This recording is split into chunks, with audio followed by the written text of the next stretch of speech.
Huh? Rise of the Rune Lords, Chapter 3, Session 20. Worst intro ever. It would have been fine, but all of that trouble lays on your shoulders. Sweet. Last session, the party was helping to triage the disaster area that Turtleback Ferry turned into due to extreme flooding, which is something that several of the players have seen, IRL over the last little while, because we can't keep it from raining here. But there were shelters made out of curtains and various things, employing the skills of different party members and Shalelu and everybody. They thankfully, a lot of you have survival skills, and you were able to make a difference in the town. There was a ruckus. A nasty old lady was yelling about her accommodations, and Raina could not avoid the opportunity to go over and give her a piece of her mind or fist. And then it turned out that this ruckus... Layla was the one that punched her. Yeah. That this ruckus may have indeed been an enticement for just such an action.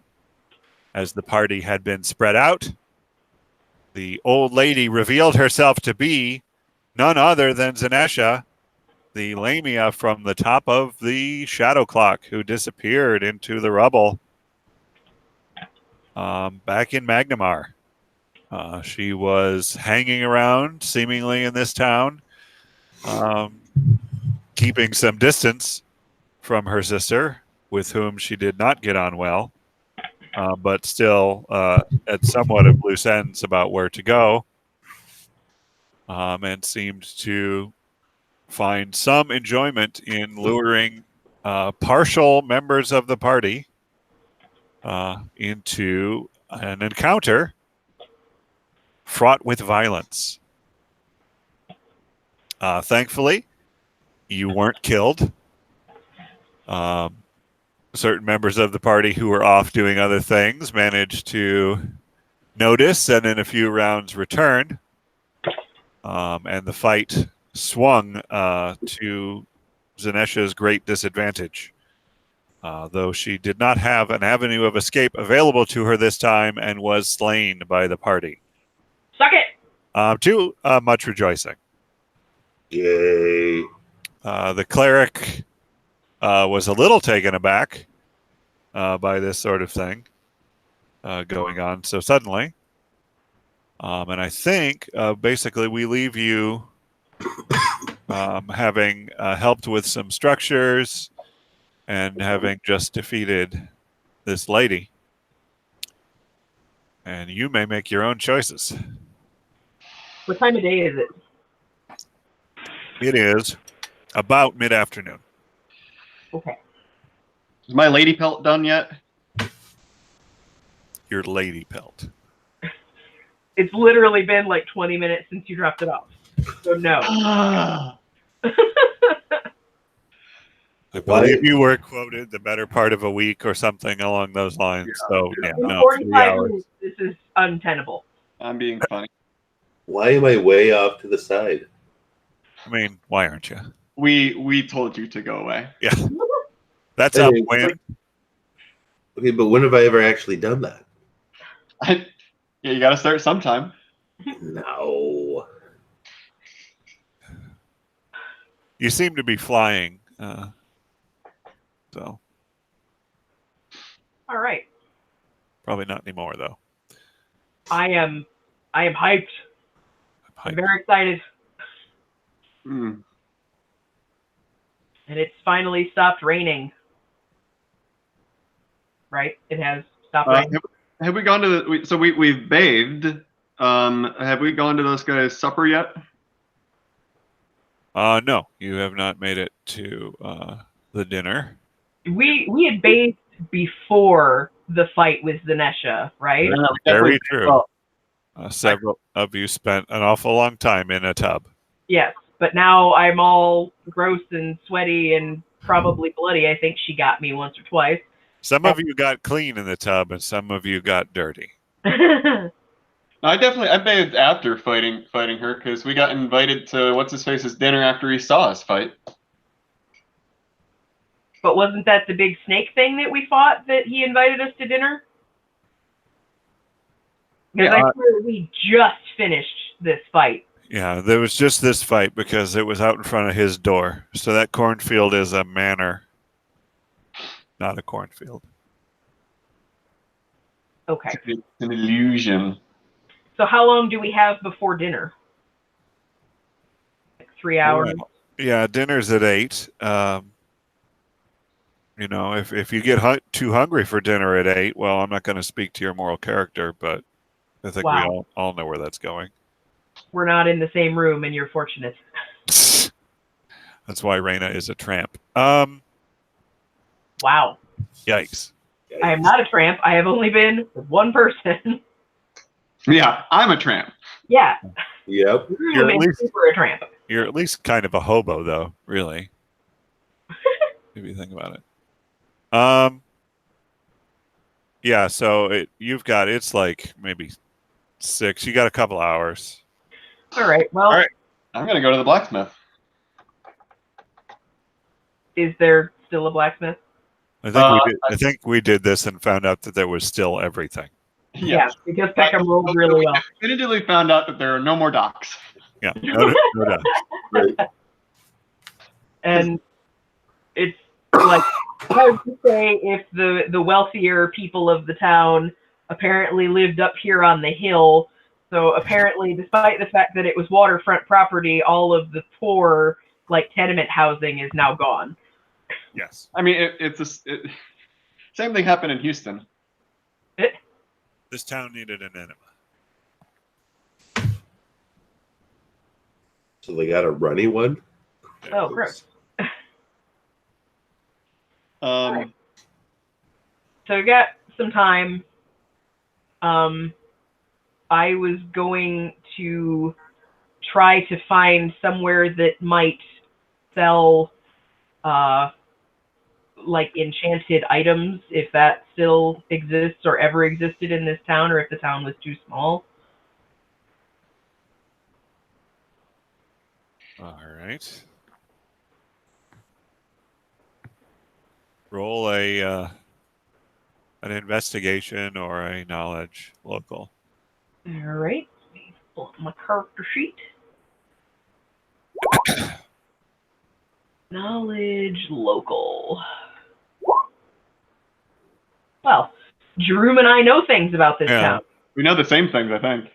Yeah. Lord knows why Raina knows much about the town, but Jerome, you've been through here on trade caravans a couple of times. It's not really the type of town that does enchantment work, really. About the most magical thing they had was the kebabs. And sadly... Waterfront kebab. Alaska. Oh, the humanity. Loss of the kebabs. A true tragedy. It really is.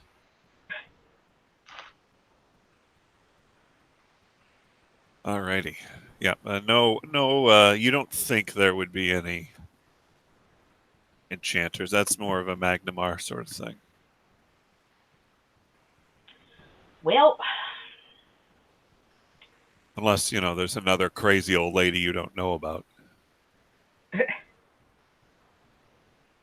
in that case, if we've got some time, I guess I'm gonna, try and find some way to be useful to the people of the town before ultimately taking another shower, bath, whatever, and getting ready for dinner.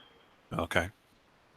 At this point, everyone seems to be working on some sort of accommodations or have already, set up some place to be, whether it's in the manor houses in this district or on the grounds around them.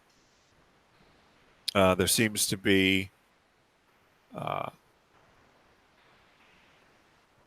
little bit of activity left in the construction of this sort of shantytown, but most people have the process well started. It seems like for what they can achieve here, they're doing pretty well.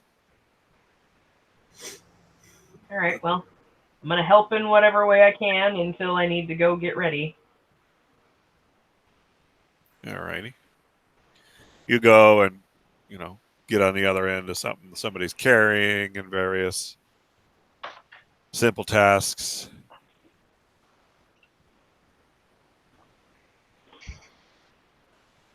Who else is what?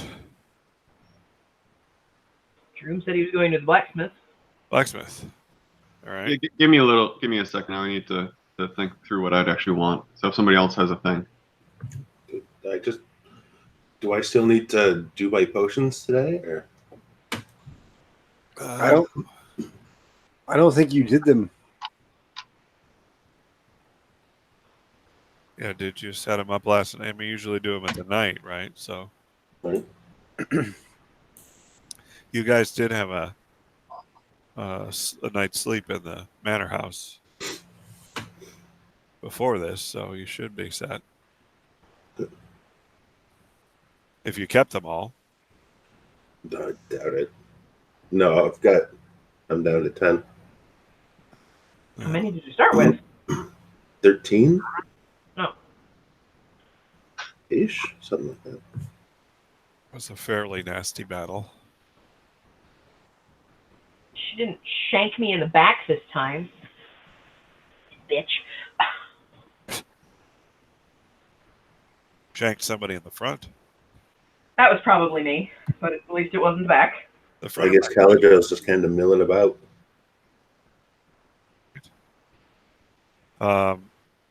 Every once in a while, like some people who are going about their business, trying to organize some stuff, maybe unpacking hastily packed bindles and stuff of possessions from a house that no longer exists, stops doing what they're doing and looks up at you because you're staring at them.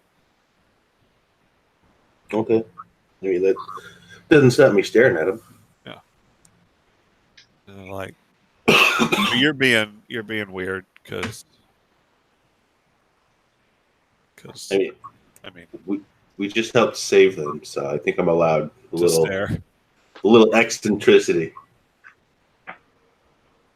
like, can I help you?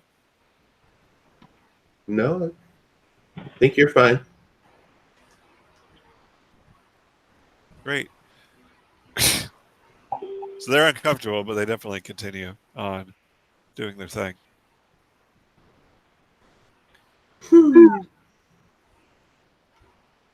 Joannis is spending some time meditating after this fracas. He pulls you aside, Trikar. Yeah. Why don't you sit with me? Okay. You got kind of worked up. I want to see. Let's just sit and then try to center ourselves again. Okay. How do I do that? Do I do what I did before? I mean, yes, to a degree. Only more so. Yes, but also no. All right. Very clear. I like it. What do you want? I'm a monk. So you go off and he, goes over some meditation techniques and some mantras. He doesn't try to punch you in the face this time, so that's kind of neat. Oh yeah, they're definitely cool. Yeah, at least not at first. For the moment. Yeah, you never quite know. Anything's possible. Which I had that effect. probably part of the lesson. Not really. No. And Shalala is basically just tagging around with you right now. Okay. So I'm always glad of her company. yeah, you get done. So I think I got some lamia blood here. I'm gonna have to scrub out. I'll wash your back if you'll wash mine. Yeah. Should we get clean this time though? Yeah, I No. think we should. Okay. That's why it's safer if I wash your back instead of your front. Aha.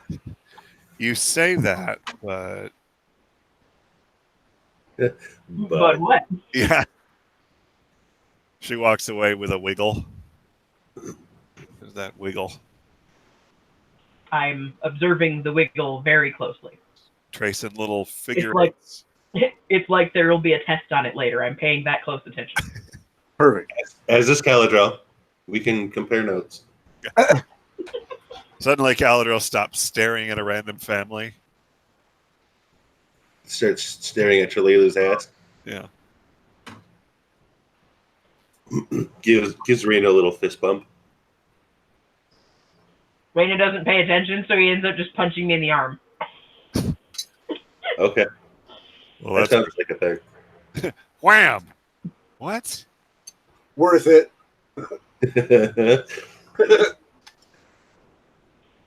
One of these days, Caladrel is going to find something out about me. Something else? Yeah.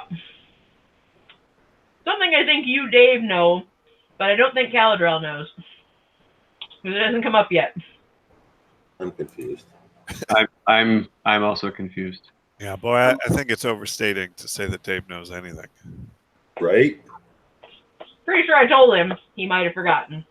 Probably. All right, Jerome, you make your way to the blacksmith. Yes, I'm curious about seeing what he has in the way of either daggers, sword, any kind of sword I can use, which I don't think I'm actually qualified to able to use a sword or proficient in swords, or maces, anything like bludgeoning type weapons. In some jurisdictions, you're legally prohibited from using a sword, I think, given past history. Now I'm just confused. I'm also confused. Yeah.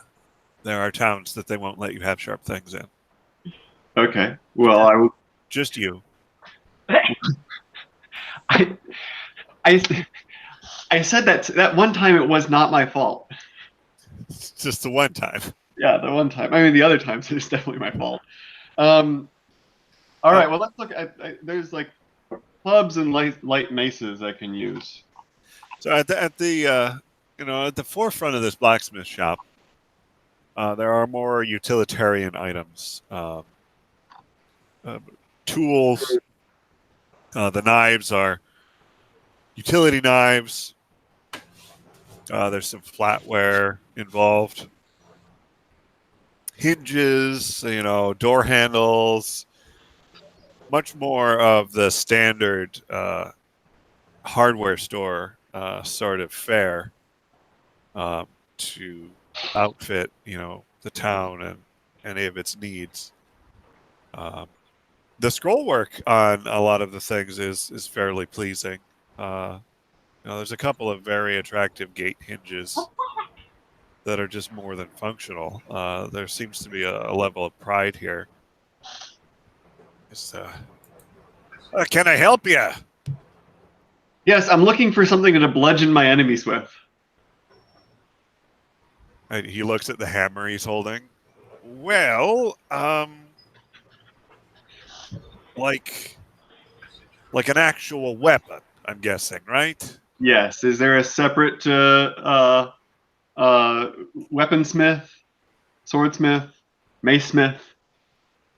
No, I can, I can provide you what you want. It's just not quite out here in the front. It's not my main trade. I don't know what you're looking for. Like a mace, like a morning star, or just like a studded club. Oh, let's go with the mace, but something a little on the lighter side. All right, sort of a light mace. That's a little odd, given that it's a mace. But I'll see what I can find. Goes in the back and rummages around a little bit. Well, I have these few maces that I was running up for some of the town's guard. They generally carry bludgeoning weapons. He hands them to you. They're pretty heavy. What do you say about 8 pounds? Yeah, they're fairly heavy sort of maces. They might be a little uncomfortable for you. Make me a perception check or like an investigation or something.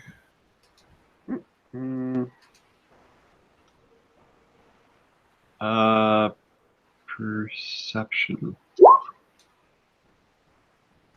I perceive.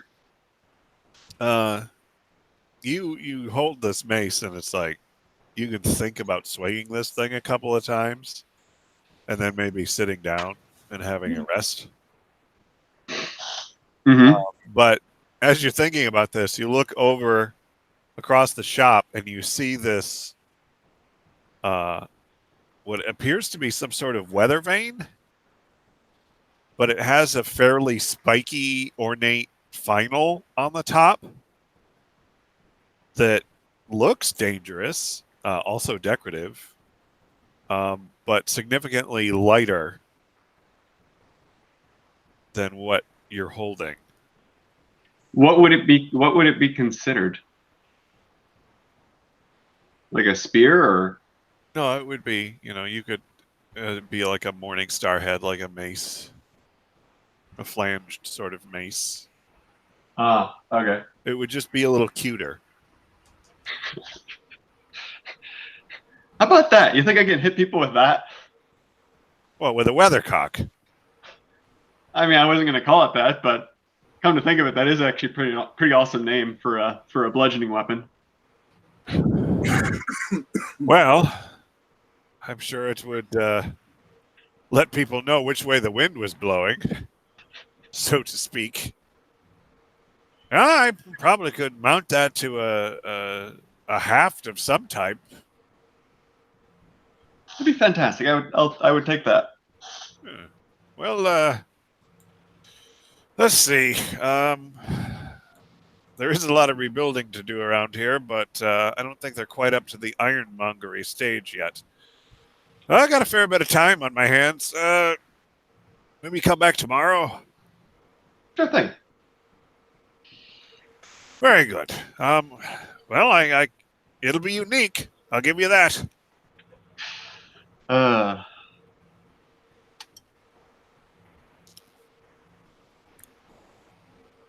how much do you think that would weigh? I think light maces are 4 pounds. 4 pounds. Yeah, it'd be about there. Gotcha. Something you can manage a little bit better than the heavier ones that are wielded by people who do a lot more, that bench more than you do. Yeah. Well, the nice thing with it being under 5 pounds is it can also mage hand it. You can't use it to hit with, but like I could retrieve it. And what it lacks for in mass, it makes up for in pointiness.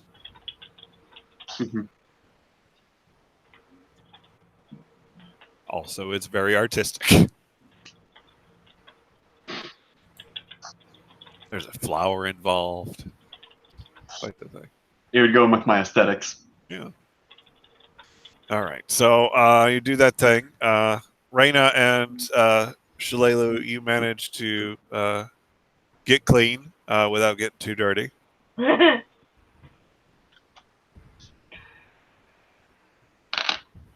Well, that sounds somewhat boring.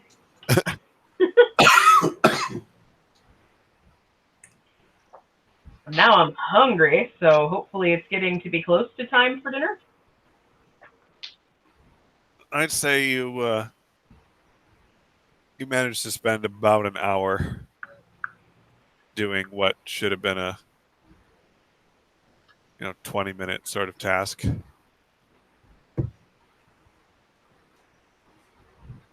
So you got about an hour left. That's how I approach showers.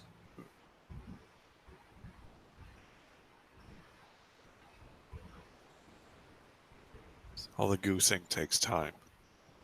It really does. There's not much goosing in my showers, though. No? I mean, sometimes you can't avoid it, but not usually. Duck, duck, goose. All right, so all of you return to this central area, I'm guessing. Trakar, your meditation is fairly interesting. You take seemingly well enough to Joannis's instruction that he doesn't wind up punching you out of frustration. Fantastic. Yeah. You're pretty confident you can wax a car with the best of them at this point. Perfect. You're not entirely sure what a car might be, but it does seem like I'm capable. Yeah. You just feel like your internal energies are more directable. Like you feel like you are on top of the rapids, the waves of anger and stuff that rage inside you. You feel like you're surfing them rather than being battered against the rocks by them. It's a different experience. I tell him that how I'm feeling, and like in a way that is like, hey, is this like normal to feel this? Because I normally am angry and I'm not angry, and I don't know if that's right. Shouldn't I be angry? Yeah, it's just my default setting, so I assume that's normal. Just trying to check it out. It sounds promising. Let's put it that way. Oh. I think I was right about your potential. Fair enough. So when can I kill someone with my thumb?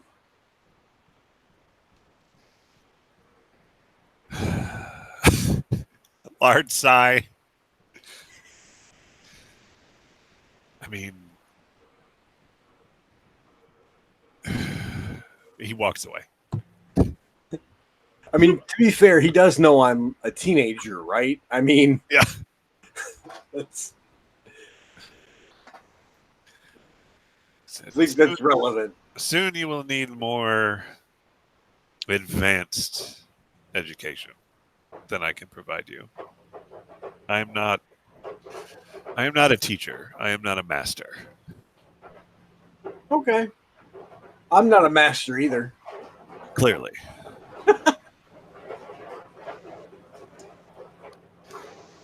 But here come the rains. Definitely can refer you to some masters in Magmar to further your training. Oh, okay. But mechanically, if you want to actually employ the monk level rather than the barbarian level, you can go ahead and do that thing. Yay! I don't know if I said that before, but if I did, I'll say it again. You can go with that character sheet instead of the other one. All right. Time to get confusing.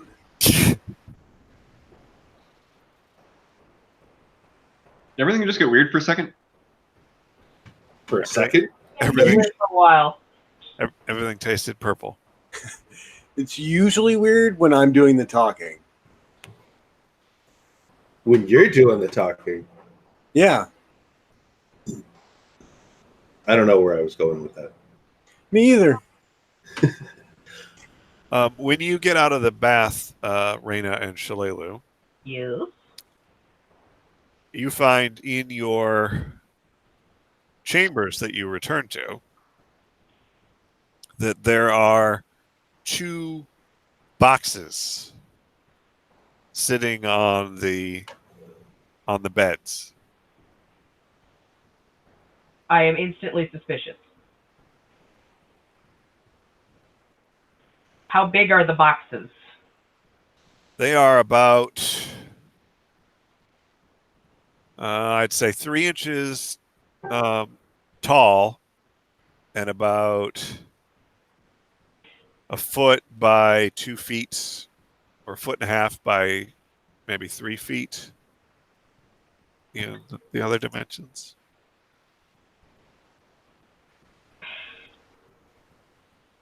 I look at Shalelu and say, well, it's either a dress or a box full of snakes. Guess which one I'm hoping for. Snakes, snakes, snakes. Thanks. Rena laughed, Shalelu laughed, the boxes laughed. Oh god. Oh god. I pull my curve blade just to be absolutely safe. And I will use it to lift the edge of the box. And if it's pink, I'm throwing it out the window. You lift the edge of the box, and you are beset by snakes. No. Yay! My favorite. No, you see crimson. Ooh. A flash of a deep crimson. Quick question. Were the boxes like labeled in any way to indicate that one was intended specifically for me and one for her? You would have to take a closer look than poking it with a sword at arm's length. Okay. Well, I would have definitely done that before I opened it. Okay. Let Yes, me they are labeled. tell me things about it. The box is fairly simple, but it is labeled on a corner with just an initial. So there's an R, and then there's an S. Did dude even know our names? The guy whose house we're staying at? That's unclear, but I'm sure he could have asked around. yeah, some people have known your names, and you're not in that guy's house, so some sort of communication had to occur here. I am alarmed. So, okay, I'm assuming that I'm lifting the box with the R. Yes. And that is where I'm finding the crimson? Yes. Okay. I will Shalelu throw says, the lid completely off. Huh. Not snakes, huh? Damn it. Is it floofy? Is it a floofy dress? I don't floof. It's actually like a very dark red. If I'm gonna wear a dress, I need something with some slink. It's hard to tell folded up in the box. But it seems to have like layering across the neckline that you can see, where it's just like pleated to make a very interesting deep V. Booby window. But it is folded on itself, so it's hard to really tell the line. You don't see any like tulle or crinoline or anything going on. Well, I figure it can't be that poofy if the box was only 3 inches deep. I will not take it out of the box, but I want to see what Shalelu's looks like. All right. Shalelu walks over and says, "Now, if I get snakes, that's just not fair." I'll take your snakes. She opens the lid, and in this is an emerald green sort of dress. Ooh. It's very sparkly. Like it's besequined and has like leaf patterns involved in its embroidery, let's say. So these boxes, is there any indication of like a fine clothier that these came from? Or am I to assume that somebody just had them hiding away in their attic in case of a need? Well, he didn't hire me, so it couldn't be very good. A moderate clothier. There is a little bit of dust on the cover, not like a ton because they cleaned them up a little bit, but you don't see any maker's marks or anything. There's no tags inside the dress that I can see without touching it? No, there is a card as you examine them further, sort of tucked under like the initial fold. I will pull the card. It's just a folded piece of parchment that is sealed with wax. It's not a seal that you would recognize necessarily. Okay. Do you break this seal? I'm going to examine the whole thing very closely. We hope. All right.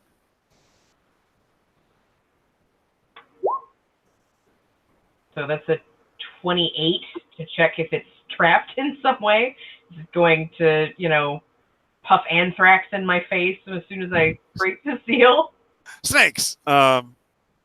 So you look the letter over. It seems to be, it doesn't rattle or anything. It seems to be pretty straightforward. It does smell. There is a musky, spicy sort of. It seems to be scented. The paper is scented? Yes. Does it seem like some sort of like cologne or perfume or? It does seem to be a cologne-like. I smell it and hold it away from my face like, what the hell? And then I will break the seal. All right. You break the seal and open the letter. It simply says something a little bit more appropriate for dinner. Please, with my compliments, enjoy these. I had. They're donated from the wardrobe of my late wife. Okay. Dead lady dresses. Yeah. Nice. As you get into it a little bit, it does seem to be a little bit slinky, not like form-fitting, which is good because that would have to be tailored to you. It fits well enough, and for your experience with formal wear, Which is none. it seems like, yeah, this is probably the way that's supposed to be, right? Does Shalelu seem any more like in her depth than I do? Because, yeah. She hasn't really touched her dress yet. She's been staring at you. Why is she staring at me? I'm just examining the dress and reading the card. I haven't been doing much. Did I freak her out when I smelled the card? Is that what it was? Raina, why are you sniffing the paper? Well, you just never know. Is everything okay? I mean, yeah, this is not in my wheelhouse. This is not a thing with which I am familiar. I'm curious. I immediately drop my towel and try to get into the dress. It's just like desperately trying to get into the dress. Here, let me help you with that. Yes, please. As though There are no zippers, and I got about 500,000 buttons going up the back. Yeah, there's some very inconvenient, hard to reach buttons involved and stuff. It's lucky that someone else was here. I'll give her a wink and say, I'll do you if you do me, indicating the buttons a half second later. Yes, well, yeah, we don't want to be late or anything, right? So, yeah. Are there shoes provided, or am I just wearing my boots? There are a pair of like simple but matching flats. Oh, thank goodness. They sort of lace up, so they would like fit a range of sizes to a certain degree. They're very soft, like they're not a hard-soled thing at all. Okay.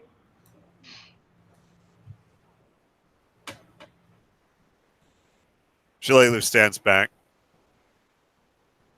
I strike what I think is a sexy pose. Like, I don't know if it's actually sexy or if I just look preposterous, but I feel a little preposterous in this dress.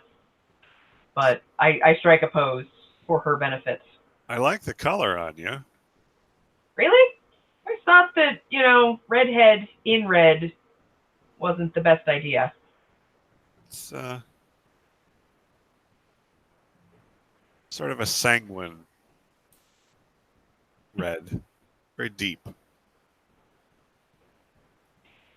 I think it works with your complexion. Okay, your turn. She gets into the dress. It's considerably more fitted. It seems to not necessarily ride quite right in some places. Shillelagh seems to be a little longer in the torso than like it's strictly designed for. So there's a couple of like odd pooches. But there's also sort of a belted middle. So she's able to sort of tuck that around and, sort of manually fit it. But it, in certain aspects, does hug her figure quite nicely and is stunning, actually, to you. Very sparkly. She's sparkly and radiant, and it's sort of she's wearing how you generally picture her.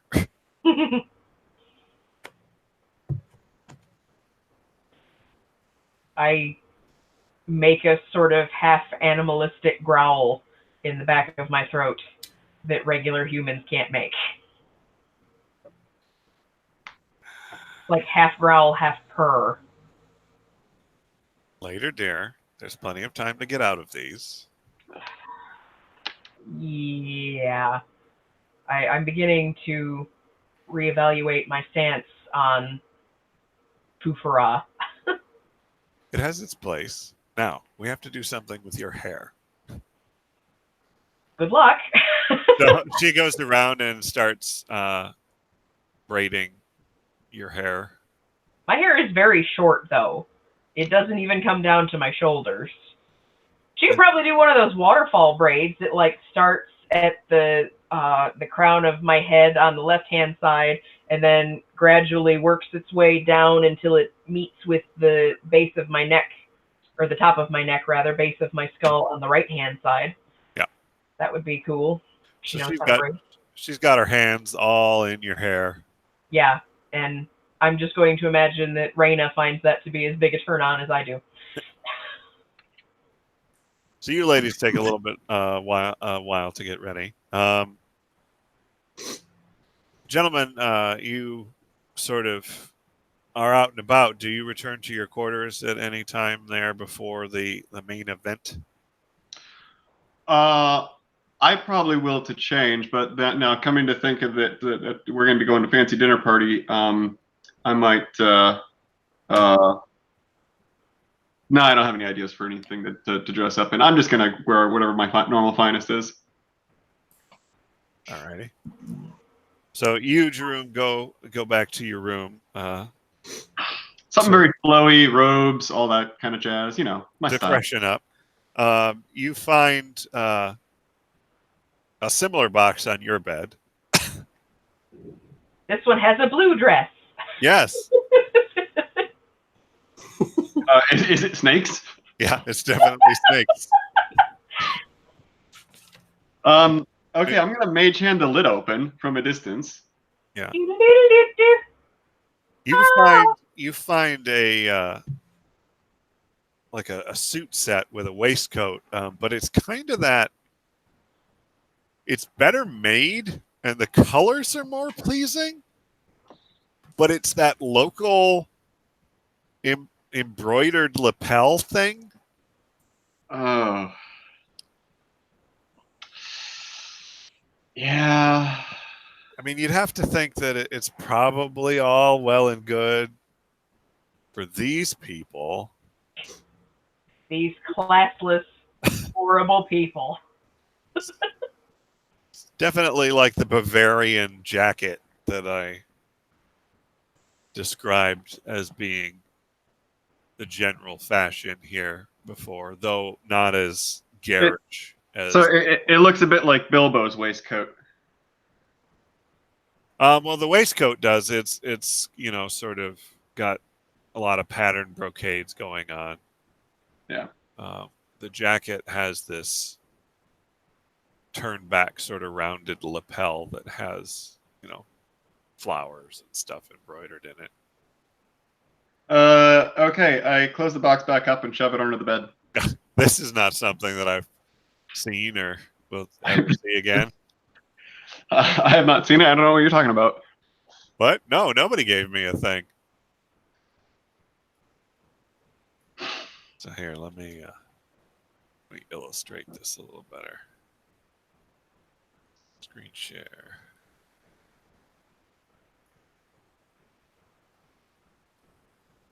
All right. Oh yeah, no. Yeah. No. This kind of thing. Nope. Yeah. No. That's what it looks like. No. Yeah. No. I mean, all well and good for somebody else, but no. Yeah. It very much isn't your clearly defined personal sense of style. Yeah, if anyone asks, I wore it and then it instantly burst into flames for some reason. Oops. God, that's Seems legit. nobody could have seen that coming. I'm too hot. Yeah, it was all that friction, just of I'm too hot. that rough wool rubbing against itself. Call the police and the fireman. I'm too hot. God damn. Okay, so Caladrel, do you return to your quarters? I didn't know I had quarters. Yeah, you guys are put up in that other manor house. Maybe I should have gone there instead of just staring awkwardly at people in the street. You probably should have, but you were the one that said you were randomly wandering around. Yeah, I guess I'll go there eventually. Yeah, it's like the mayor's mansion that you guys got put up in because you were, heroes of the town and all. I mean, the only thing I really want to do now is shop, but I don't want to shop here. I want to go to an actual city. Yeah, I need to go to Magnamar apparently, because I need a thing that I can't get from here. I say after this we take a vacation in Magnamar, just like take a whole week. So while we're here, I'm mostly just twiddling my thumbs until the next shit hits the fan. Something terrible is going to happen. I just always does. So you get back into your room, and there is a a box on your bed. Huh. Huh. Box. Box. Box. Um, Box. it doesn't seem to be hissing, which is a fear you suddenly had and then dismissed as being ridiculous.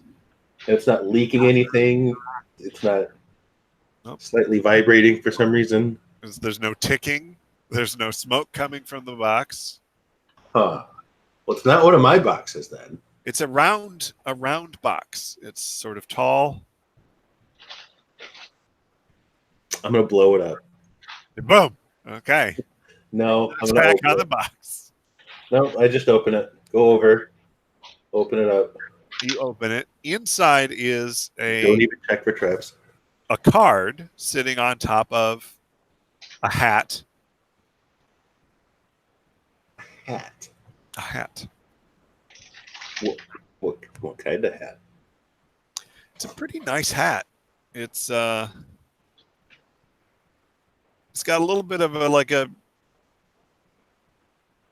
plume in one side, sort of a brimmed hat. It's a little elongated, so it's halfway between the Bavarian hat that would match the jackets and like Robin Hood's really pointed hat. That's kind of a weird hat. Kind of a weird hat. I don't suppose you have a reference for that. Like not this specific hat. I can reference both those other things. Oh, no. Okay. What's the card say? You open the card, break the seal. Snakes erupt forth. No. That sounds right. Yeah.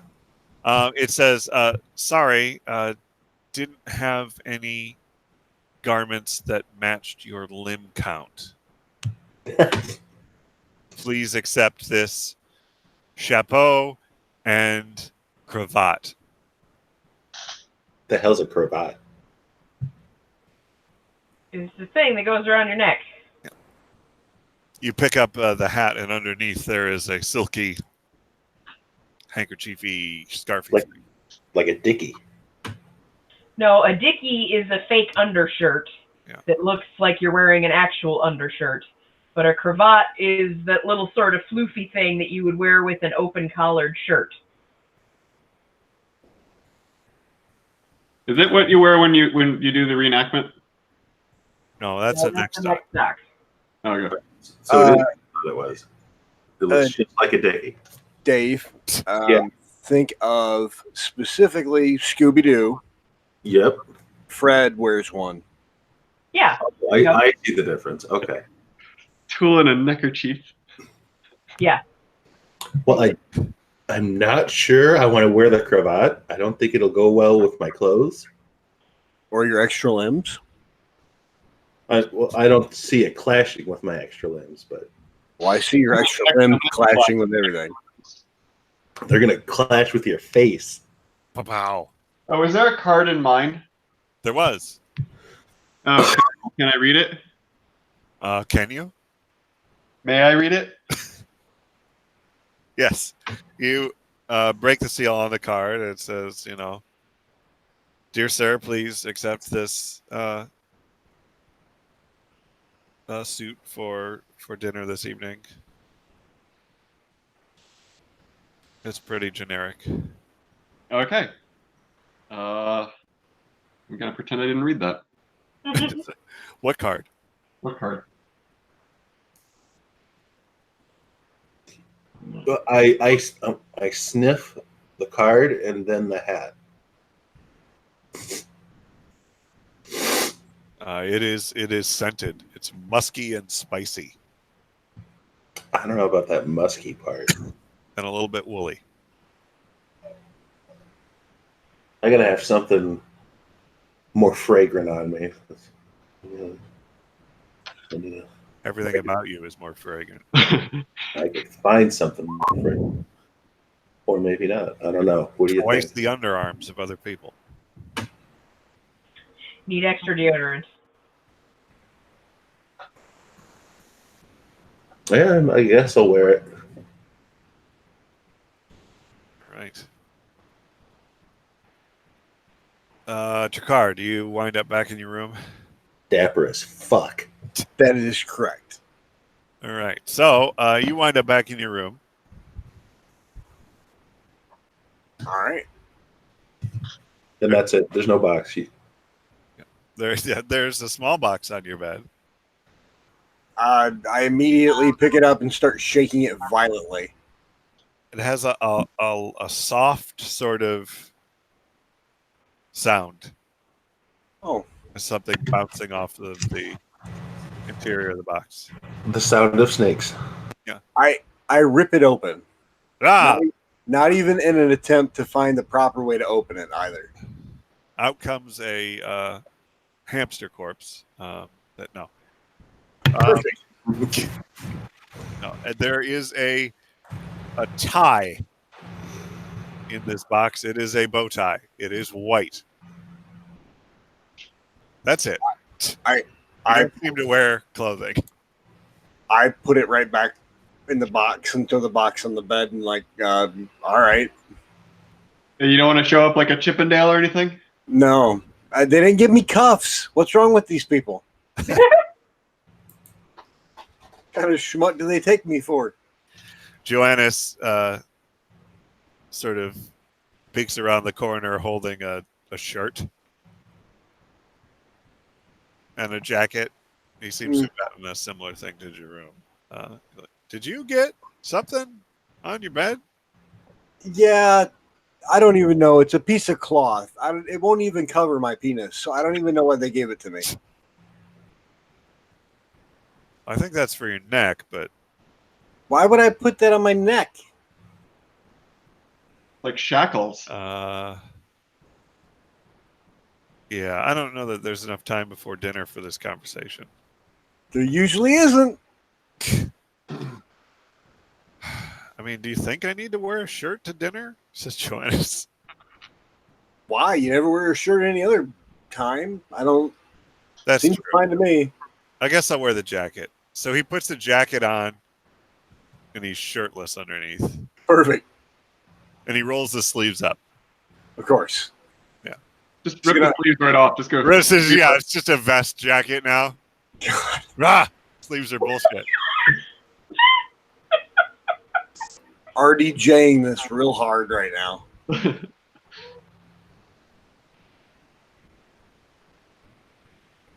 Alrighty, so there you all are.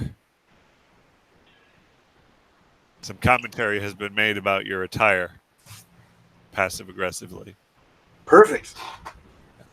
I mean, I do what I do. So I'm going to like Shalelu has a backpack and I've got a backpack, right? Yeah. So I put all of my stuff, like the things that I'm generally carrying on my person, into my backpack and bring that with me. But do I probably do have, but I don't know if I can wear it under the dress since it is a little slinky. Because I said that I wanted a thigh holster for that wrist knife. Yeah. Is there a way that I can wear that under the dress without it being super obvious? Yeah, it should be doable. Okay, because I want to do that because I'm not okay with not being armed. Yeah, it's not like a pencil dress or anything. There's some flow to the skirt, so. Okay, so yeah, I'm gonna take the thigh holster that is generally outside my pant leg, and I'm going to put it around my leg underneath the dress so that I can keep my Chris knife with me. And everything else that I own is going in my backpack, and my backpack is coming with me. Right. Hi. Why are you licking me? Please stop licking me. Oh, sorry. I got distracted. So Long distance lick. You're upstairs and I'm down in the living room, but there's a dog who apparently wants my attention. Hi, Coco. All right. So it's getting about time. You guys come down the stairs.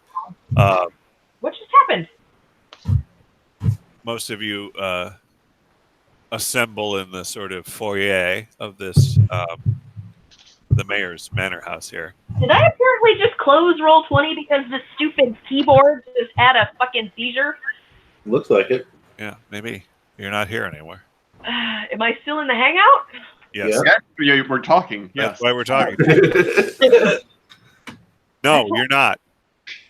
Oh my God, where'd she go? So very irritated.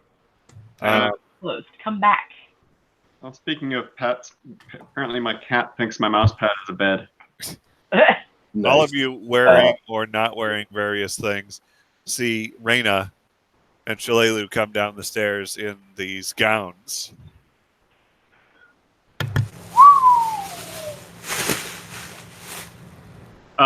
Okay. Here's the thing. Well, since I'm the only one that got a hat, I give him the old "milady." Do I know that they are Reina and Shalelu? Oh my God. These two ladies, real foxy. You haven't seen them before. No, you know who they are. You're also keenly aware of all of the places that these dresses are not fitted correctly. Oh dear God. I if I had time, I could fix this. I could fix this if I had time. There's no time. There is no What's wrong time. with these people? Wait, you guys all got actual clothes? I only got a hat. You're not even supposed to wear hats indoors. I don't even get this. I didn't get any clothes.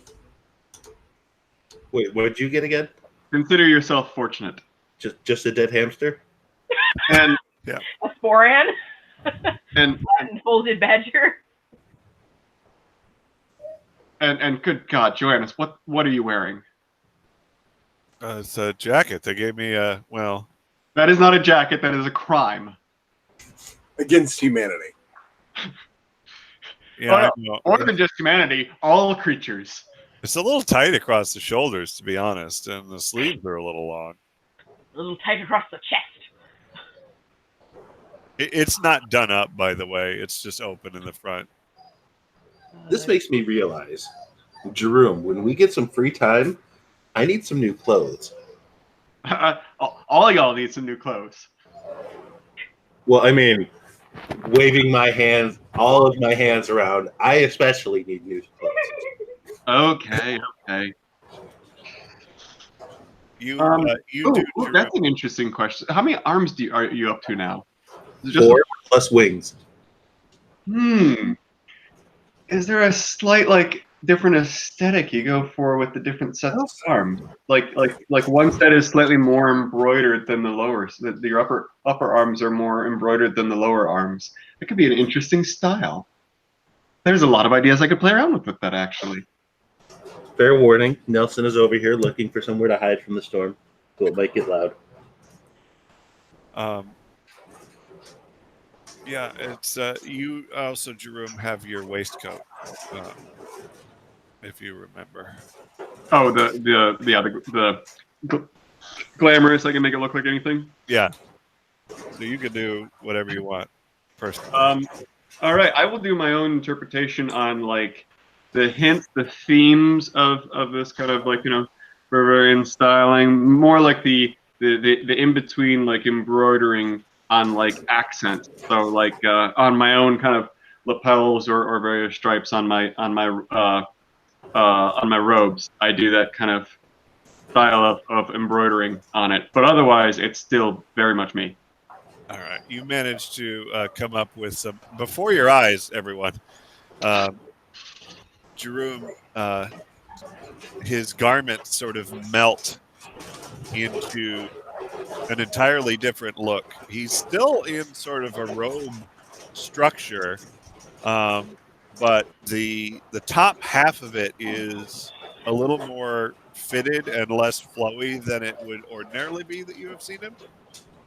And it has turned back lapels, but instead of being rounded and a little bit more along the styles of what Joannis and some of the other people that in town that you've seen have been wearing, the Bavarian style jacket, he's almost leaning more towards a naval uniform from the age of sail. It's not pointed. It's like a full the full width kind of lapel goes all the way back around the neck and down along the ropes to where they tie. So he's got sort of a shawl collar thing, but it is layered in the front, open, but then there's a secondary, like, crisscrossed layer of, fine brocaded fabrics underneath. Yeah, that sounds about right. Yeah, with all sorts of gilded embroidering and fancy pants accents. Ooh, it is really raining out there. But Yeah, it is. little white. I'm glad that we got inside into this house. Yeah. Little white flowers that were common on a lot of the Bavarian jackets worked into the design. Mm-hmm.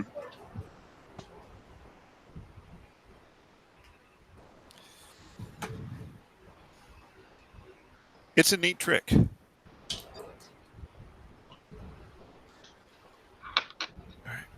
I do halftime shows. A familiar footman comes up to the door as answered by the butler. I've come here for the adventuring group to take them to dinner. Yes, they're just inside here. I think they're in the other room. Yes. Right. So are you all ready? Already what? We're getting, I think. Are we ever? For dinner? No. Is that the way? Never mind. Yes, you should follow me.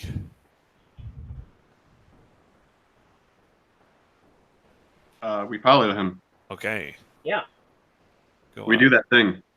You go out the door and across the street and down the block there and wind up at the other household. You are admitted. Old coward. Joannis gets some looks that are like, really?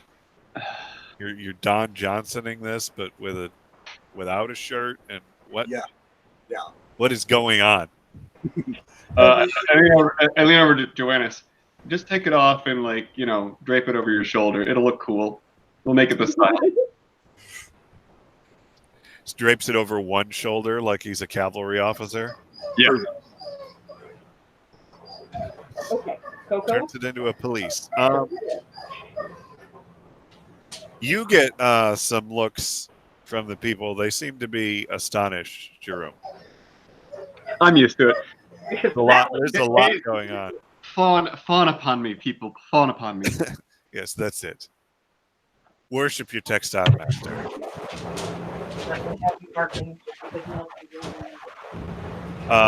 Is Gypsy up there with you? One thing that you notice, perception checks all around, please. Yeah, Speckles is up here. Okay. Because I just had to kick Coco out because she's growling because she could hear Nelson whining. No, that's Karma whining. Oh, okay. Well, she's hearing somebody whining, and I had to send her away because she's growling and getting all aggro against something she can't even see. Nelson's quiet, but he is shivering. It's 24, unless it's a trap, in which case 28. It's a trap. Caladrel and Trakar, or Caladrel and Reyna, rather. Uh-huh. You look around, and the walls in here are coated in Blood. Oh my god. blood. Hey. Weaponry of all description. There is every conceivable shape of polearm, including some you don't feel are strictly practical. Interesting. There are sets of armor at various, basically all of the, intersections of other halls and stuff. There's basically another suit of armor. How many homemade shitty katanas does this guy have? That reminds me, I want a polearm at some point. It got at least 14. I made it myself. Katanas with 45-degree edges on them. Some kind of build back to Bardici glaive armor. Yeah. Not only are they all Okay. different types, sizes, and shapes, there are multiple like finishes involved. There are ones that are all blacked out. There are like rainbow finishes. Got a couple of maces that seem to be real tree maces. So some of these are just actually bad tempering. Like it just was like the blacksmith just didn't know how to actually temper a blade. Yeah. It's like the medieval manor house meets all of the gas station knives you've ever seen before. Sweet God. With Starting. a little bit of Gibraltar Trade Center mixed in. Oh, good old Gibraltar Trade Center. Starting to think that this guy is just an adventurer fanboy. This guy is basically like a poor man's foxglove. Oh, great, because that guy was hitting on me. A poor man's murderer. What? Yeah. It's he's got a lot going on in here. And I bet he's very proud of it, isn't he? Yeah. He's going to be the kind of guy that goes out on a boar hunt and has someone else drug the boar first. Nice.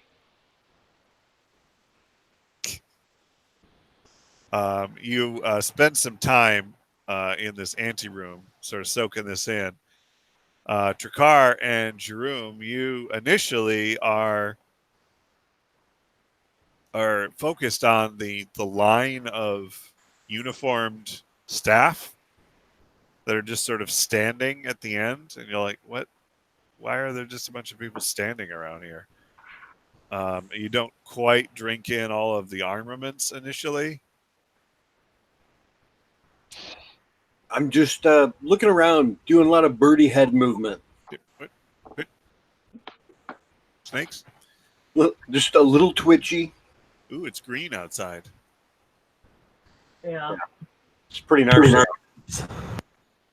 So that's after some time, you figure it might be a calculated amount of time that allows guests to fully absorb the surrounds. Wait exactly 17 seconds. No more, no less. Is there a chair? Exactly 17. Is there a chair? There are several chairs. They seem to be gilded, and they have animal figures carved in them. I sit down in whatever one is the most ornate and try to look as bored as possible. All right. It's not a comfortable chair. Of course not. It does creak under your weight. It seems to be. It's not a chair actually meant for sitting. Yeah, nobody ever has sat in it before. In fact, I'm the first to ever have sat in it. Yeah. That seems to be way more form than function. But you do manage to sit in it semi-successfully. Rumble. It begins to storm outside, apparently. Great. Well, it has been storming, right? Stop. It has not stopped. Yeah. So pretty gnarly out there. More rain, thunder, lightning, and wind. Your host, as you recognize from before, though he's not wearing full plate anymore. He is indeed still wearing a breastplate. It is decorative. It is gilded. It has all sorts of scroll work on it. It is somewhat minimalistic. Like it doesn't have full coverage. It certainly seems ornamental. Are there any scratches or dents on it? Make me a perception check.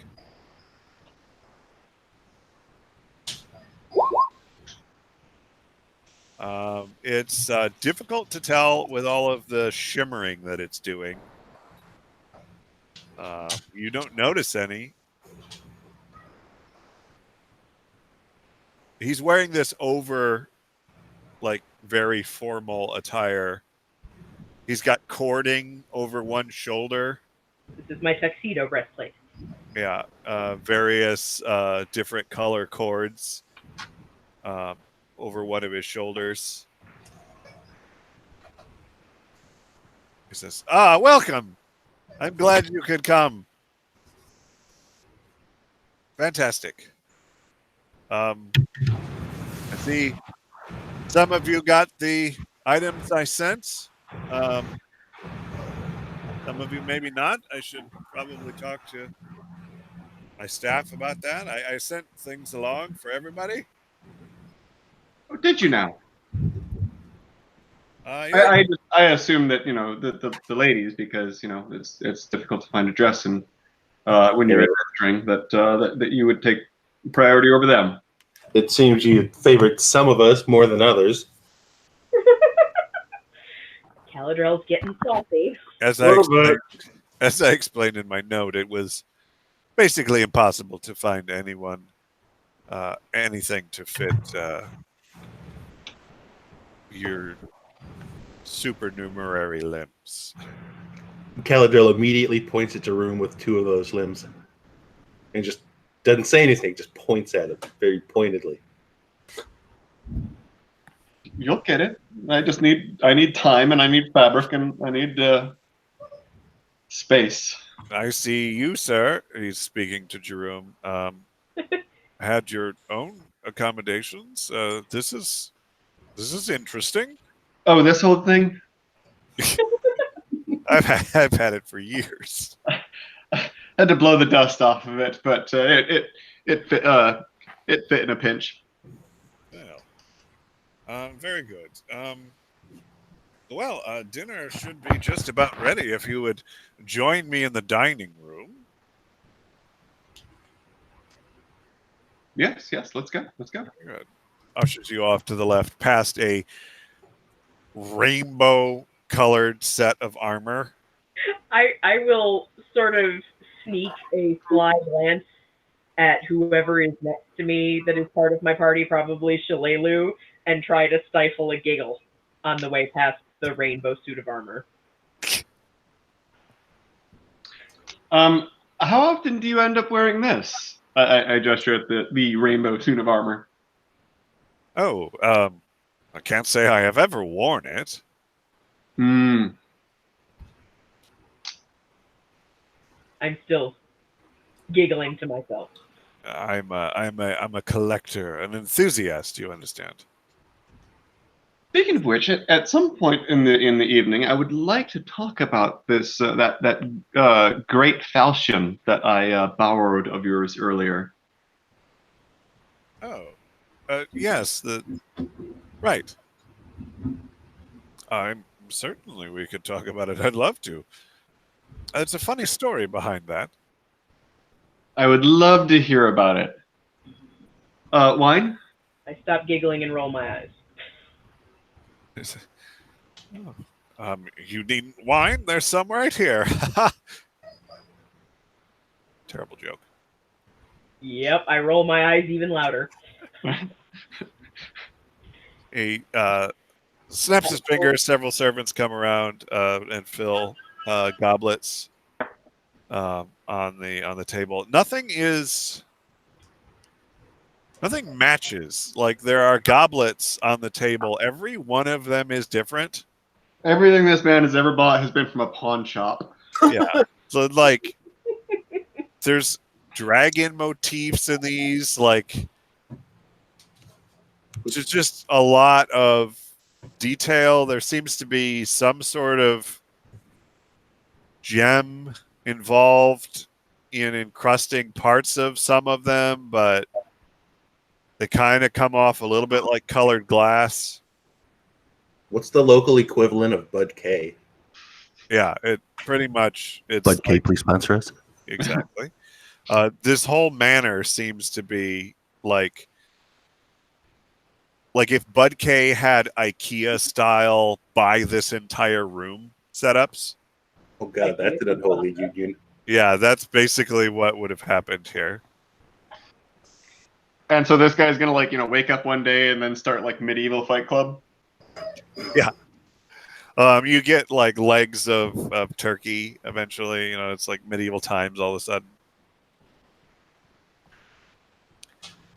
But the wine is fairly good. Some of the goblets have an odd taste to them. It's like, is that is this Heavy metal taste where Yeah. you Like, literally shouldn't be drinking out of this? is this pewter? It may be. I set the glass down and do not touch it for the rest of the night. And we're done. No wonder this man's a little special. Yeah, he's been drinking out of these lead goblets this whole time. Little special. Make a perception check. Anyone who cares to in the new dining room as you take your seats.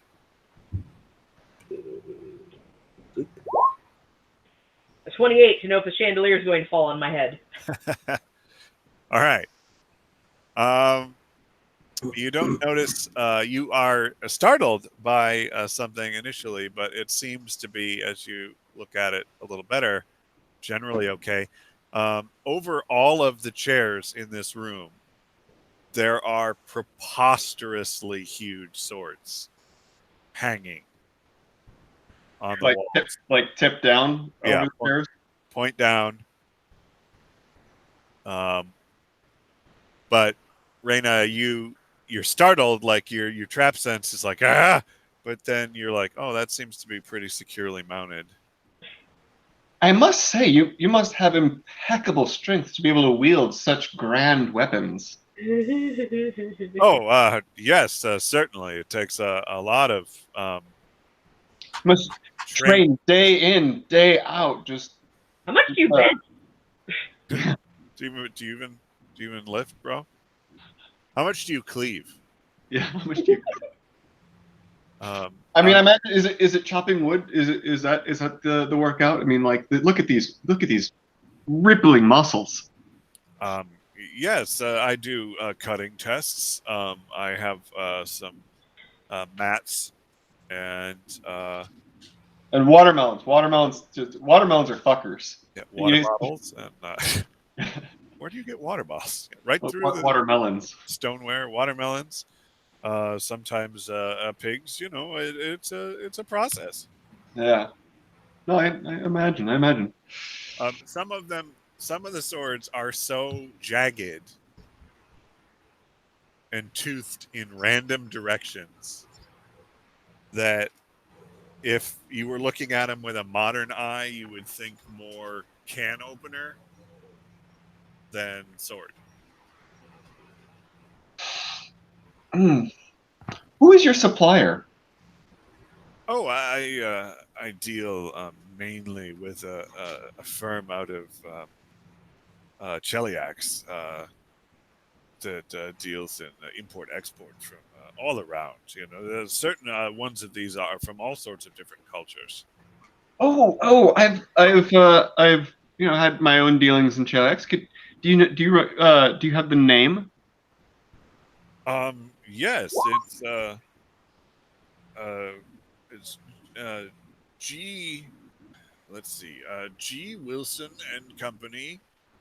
And they generally do most of this stuff. You've gotten really quiet, dear. Oh, sorry. Did the microphone slip away? Yeah, you're good. Yeah, this is all right. Have I heard of this name? This firm? Yeah, you've seen some mailers while you were in Cheliax. They seem to do mass mailing. This is a retailer that has had to advertise. Yes. Which is shameful. No, your wares should be able to stand on their own. Yes, no, they're a fine supplier of stuff. Yes, they are a fine supplier. Man, they got a lot of things. with a general, like you see off to one side, there seems to be a selection of scarves. Oh, Bladed scarves. bladed scar. Okay, I'll take a look at this. Yeah. They're sort of displayed. They're in a frame. It's like 3 or 4 of them. You look it over. Are these genuine Varisian bladed scarves, or are these more Budke style? They are not genuine. In fact, they are culturally insulting. Like they are the Hong Kong Chinese restaurant font of scarves. Everything like that is cliche about Varisian culture is exhibited. Oh God. The actual blading in them seems to be of fairly poor quality as well. How quaint. Ah, yes, my scarves. I'm quite proud of those. I bet. Yes. From the Varisian wastes. Yeah, you have to be careful with these so they don't, touch your neck. Yes, they do seem to be a bit of a liability. Well, when properly trained, Sort of a and silly learn thing, how really. to use them from the time that you could walk. They can be quite a trick to them. Sort of impractical and a silly, ridiculous sort of weapon, but yes, very impractical, like of uncivilized peoples. I look at Shalelu. impractical, like that 12.5-foot long can opener sword that is sitting over your chair. Yes. Shalelu and mime popcorn. What? I said I look at Shalelu and mime eating popcorn. I'm just going to watch this. Perhaps later in the evening I can show you how to properly tie it around your neck. Oh, is it an area of interest for you? Well, I am Varisian. Oh, fascinating. You seem so... Well, never mind.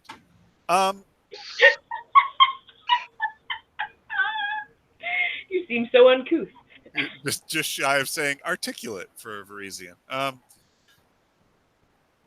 If that's the case, which one is your favorite? Which one's the sharpest? It's really a crapshoot. Whichever one's the most hideous. The most over the top ridiculous, making fun of my culture. Okay, yes. It's definitely the like red and green.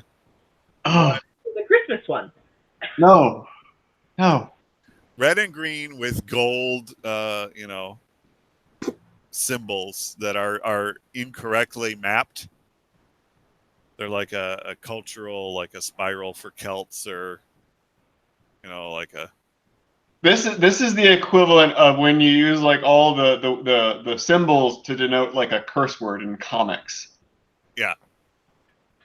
It's a little bit like somebody got a kanji tattoo and they thought it was, And it just means penis. yeah, prosperity, and it's just, it's really just penis. So he's like, then it's yours. Welcome. Thank you. You have a penis scarf. A red, green, and gold penis scarf. It's not like a good deep Christmas green either. It's like that bright red, like fire truck engine. Yeah, and like a Kelly green. Ooh. Just the worst. Oh. Well, maybe I can wear it for my ugly sweater day. Yeah, it's very much like gypsy in the derogatory term. Yeah, in the derogatory sort of way. Like, oh God. Like people that actually use the word gypsy, to them it's gypsy? Yes. Good. Okay. It's like you see the depictions of their wagons being really colorful or something, and it, in some ways it's like apocryphal. It's that sort of thing. It's just wow. It's the Halloween store. Well, I will take it so that I will burn it so it no longer exists. It's the Halloween store Sacagawea costume to your culture. Okay. Yeah. But he seems very pleased to give you something that you clearly like. I love it. Yes. I am so impressed that you're willing to embrace other people's cultures. Oh, it's fascinating what what these actual artifacts can teach you. You know, it's great. All right, remember how I said I wasn't going to touch that glass of wine anymore? Yeah. Straight down the hatch. Let's kill some brain cells. The lead helps. The lead helps. Makes the wine sweet. Yeah. I said, yes, but please enjoy. We should start the meal pretty soon. I said, I have created a selection in honor of your appearance here. I have I tried to pick things that reference your particular origins, as far as I could tell. I sort of arch an eyebrow and wonder where in the world he thinks I'm from. I mean, he didn't even know that I was Varisian, and that should be fairly obvious. So the starter is a salad. He said, yes, this is, I am told, an old elvish dish, which is served in the high court of the elves out west. It is a mixed green salad.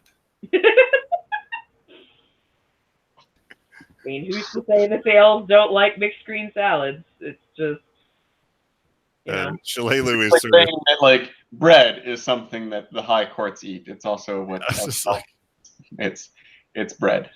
Yep. I've heard that they had butter. So Shalelu is sort of picking at it. She gives you an eye. I'll give you both my eyes if it means I don't have to see all of this anymore. Ch.3, you have been presented with a salad. I hold the plate in an awkward fashion, look around at my companions, and go, are we feeding the food this? Or... My friend tells a joke. Yes. I look directly at Jerome and give him like a very confused bird look, like I was serious. Qua? Yes. He's like, yes, very, very funny. So next, I think you will find that we have a popular Chilaxian dish, which I imagine may be familiar to you, my bird friend. Wait, aren't the Chilaxians the one who enslaved him? Yeah. Yeah. Yeah. Oh, good God. But that's definitely where he knows, like, most Strix are to be found. Oh my God. Because they're enslaved there. Like, he's missing, like, key cultural clues in literally everything he's doing. Perfect. Yeah. Is there any sign that his help are maybe a little bit better informed than he is and are just mortified at what they're being asked to do? No. No, they just serve things. They try to mind their own business. Like, they're not worldly people. They are servants. This couldn't possibly end in tears. So the next course that comes out is like collard greens, watermelon, pig feet, fried chicken. yeah, fried steaks. If there ain't chitlins, I swear to God. Yeah, That's racist. yeah. It's very much the food of your oppression. I immediately go, nope, and walk out. Just arms up, walking out. Nope.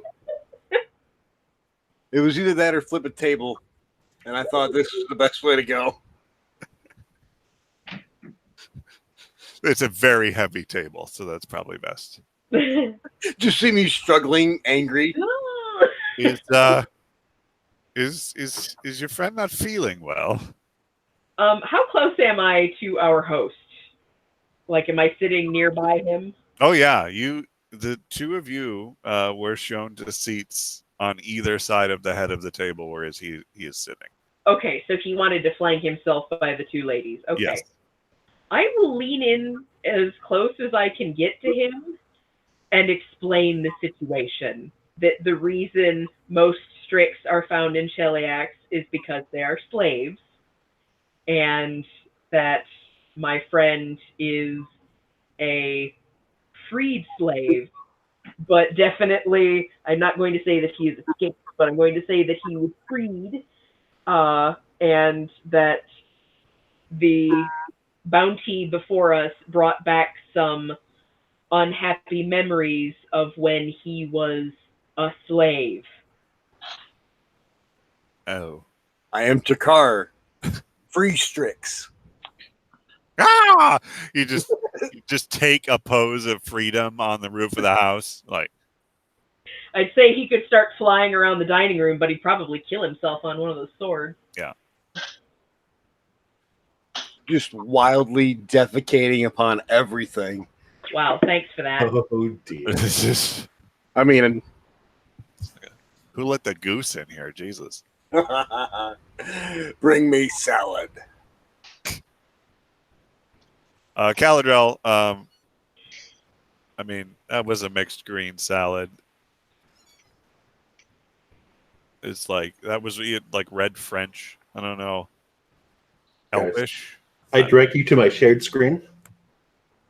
To his shared screen. Nope. Arms up, walking out. Oh, you left too? Or was that Jakar?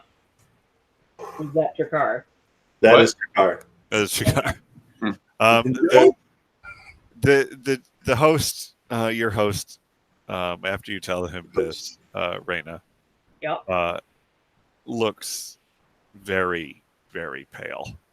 As well he should. I'm sorry, I didn't know that.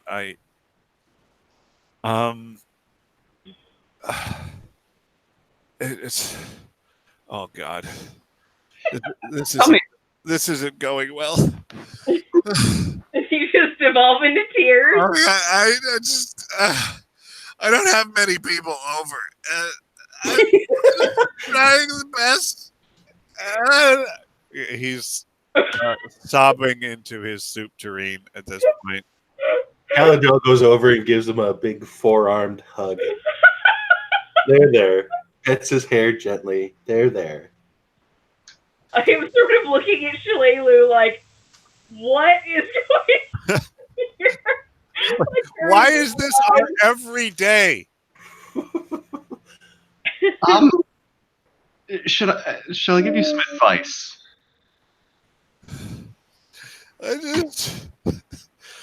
wanted you to like me. I just thought adventurers would be interested in the stuff I have, and nobody in town likes the things that I like, and he blows his nose very noisily on the napkin. What are the servants doing while their master is just weeping openly? They have found really interesting parts of the floor, walls, corner of nearby furniture, all sorts of interesting things to look at. Seems legit. Really intensely.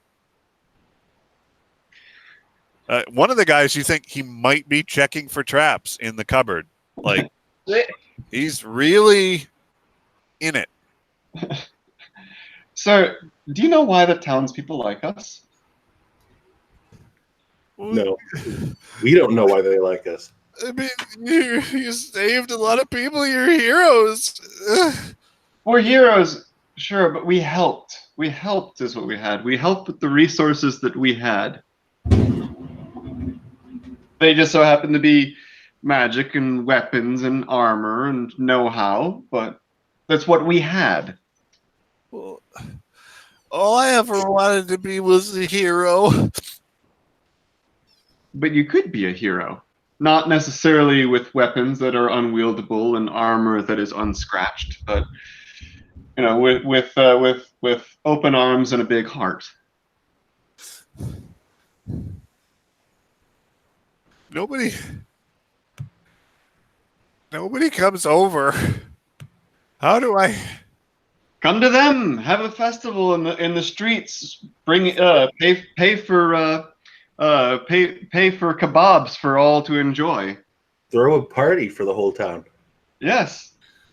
Oh, I could do a traditional jousting festival with, like Think smaller. No. culturally appropriate Think nights. smaller. No. Just a nice ball, lots of food, some Lots music. of food. Celebrate the day. Fancy dress. Celebrate the annual day that the rain stopped. The rain will soon stop. The town will be saved. It is a reason to celebrate, and you will be the center of that celebration as you have everyone embrace and enjoy this day. You think so? Yes, absolutely, 100%. Does that mean you're not gonna stay for dinner? Oh, we'll stay for dinner. Yeah, we can Just say- Hey, big guy. Do you want to get some ice cream after this? It'll make you feel better. I mean, it's not every day that we get free food. We're definitely staying for dinner. Ice cream? What? We can't hear you again, Jeff. Oh, sorry. I Ice can hear it. cream? What is? Oh, it's a marvelous thing. It's a real Chilean dish, actually. Though a little bit more popular than Magnamar. I can show you. We can show your chefs how to make it. Okay, I'm interested. Invented by an alchemist, wouldn't you know? Huh. And this is like a popular thing? It's getting there. Well, if I mean, you can make it popular. Wouldn't you be the one that? My God, yes. If you introduce these people to ice cream, you would be the most popular person. you think they would buy ice cream from me, Lord Probably. Benjamin Jerry? Ben and Jerry, please sponsor us. I mean, you might have to change your name, but yeah, I think they would. All right, that sounds good. I could do that. All right. So should we do the floor show now, or the main course, or what? Let's just bring in all the food and have and enjoy. Okay, because I had a martial arts display set up. Because No, you didn't. Oh, okay.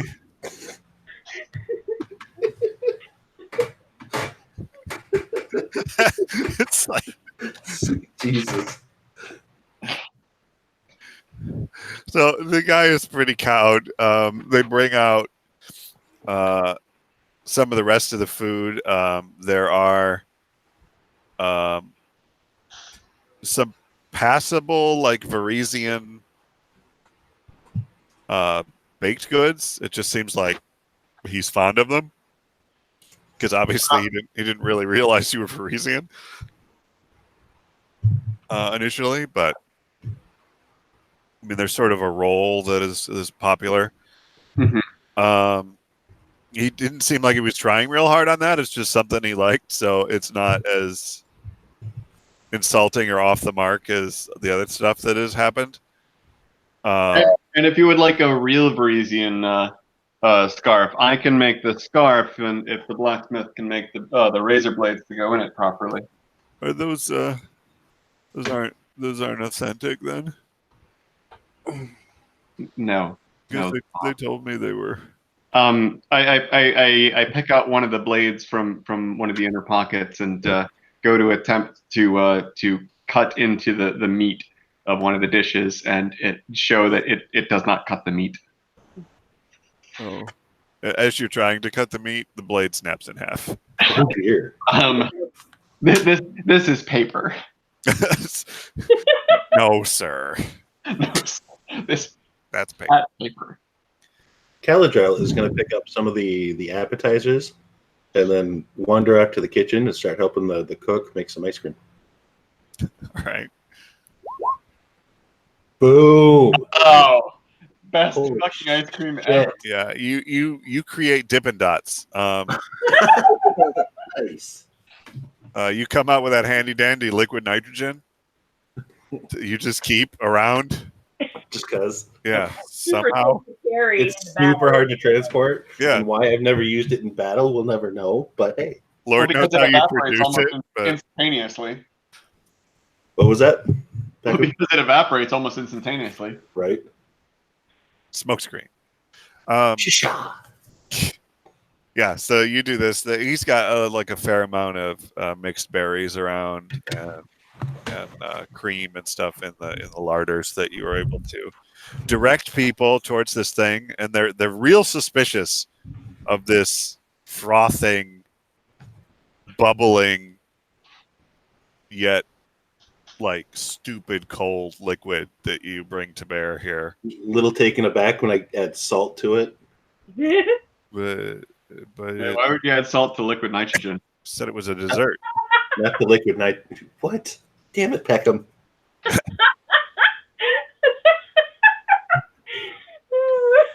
How this works at all.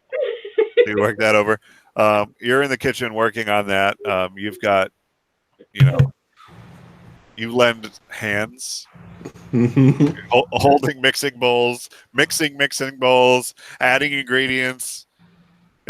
It's a creamier ice cream than is generally possible because you are able to both add and agitate at the same time. So it's quite impressive. The creaming that you're doing is a little intimidating.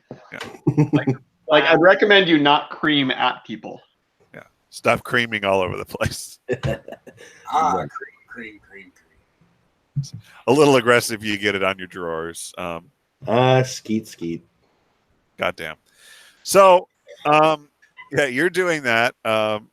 Lil Jon, please sponsor us. Yeah, Jerome is offering scarf making services to a still sniffling, but at least not openly weeping gentleman in a what appears from this angle to be like, I don't know, a foil breastplate. The thickness is preposterously thin.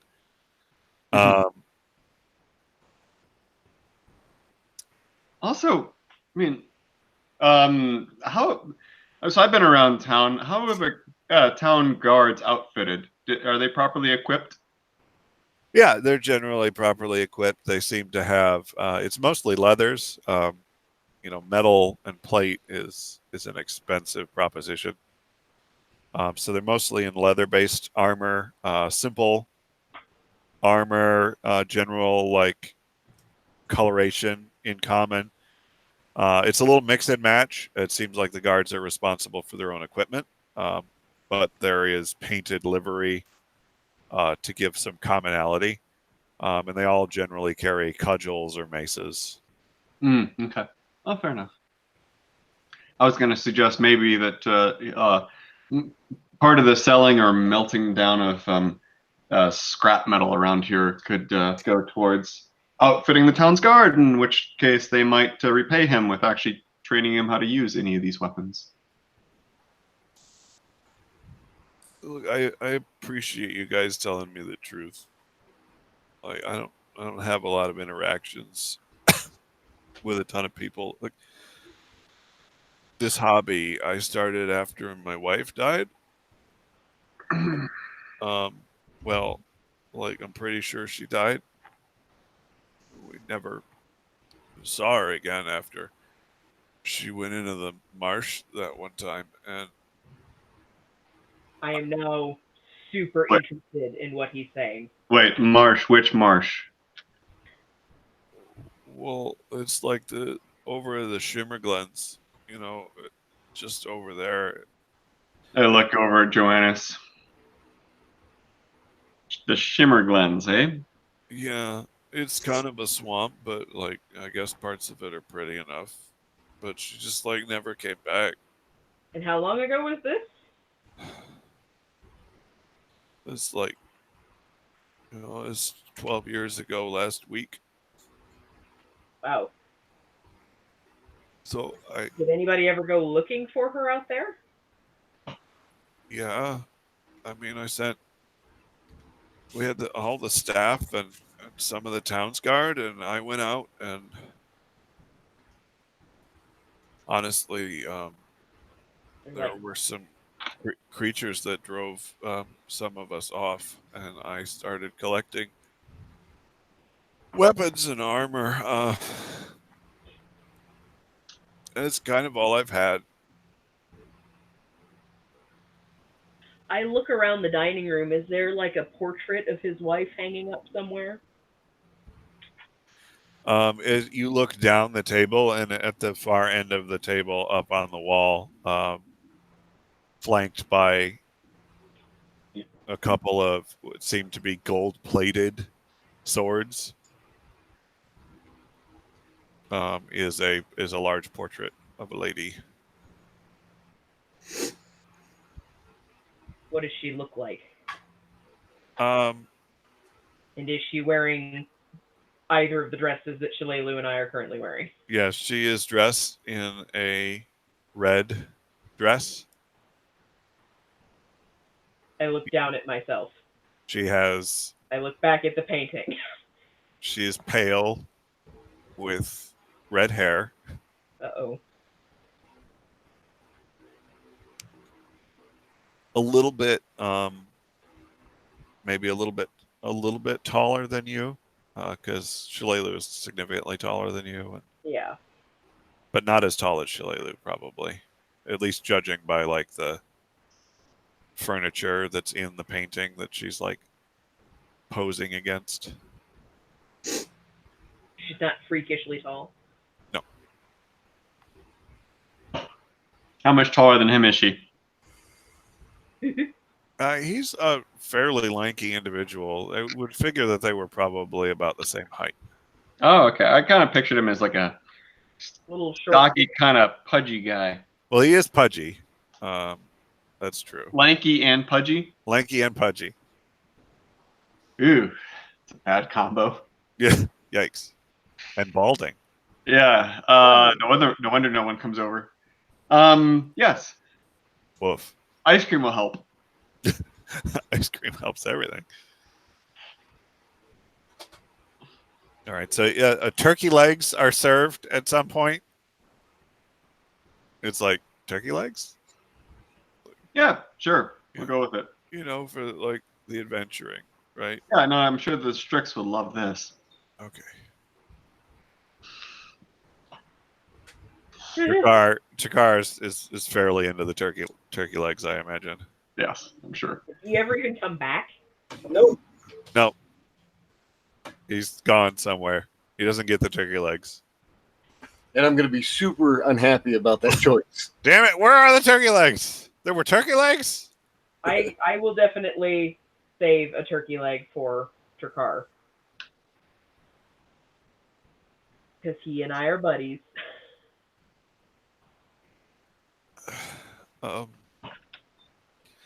Would you guys consider spending the night over here? For why? Do you want a slumber party and we can stay up and braid each other's hairs and tell stories? Talk about boys. Like maybe we could have a pillow fight. He does not say that. Well, it just seems like it's pretty crowded over in the mayor's mansion, and I've got some extra space. And Wait, you have extra space. well, I will when I kick those people out. And Who are you kicking out? some general townspeople. No. I would send him over to No. the mayor's house. Like, you guys seem really cool and stuff.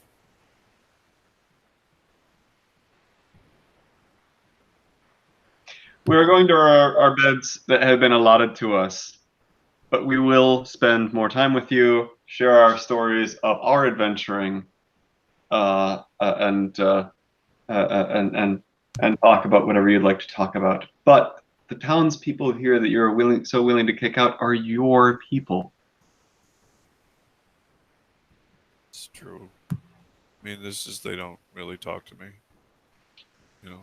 Well, now is a time for change. You've opened up your house to them.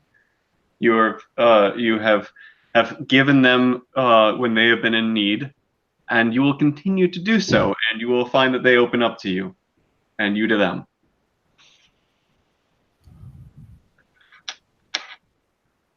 Okay. Oh, you wanted to know about the scimitar? Yes, it seemed. If I recall, it was decently well made and crafted. Was it also from the same supplier? No, actually, that was handed down in my family. Who wielded such a weapon? That thing is wielded by a giant. Well, so it's said that my grandfather used to have a bit of an adventuring life, and it said that he vanquished a horrible creature of some monstrous proportions that wielded this scimitar. At least that's what we were told when we were kids. I have a friend of such monstrous proportions who finds it difficult to acquire weapons of such size. And I'm just curious where you got yours, so I could try to figure out where I could get my friend such a weapon. Look, like,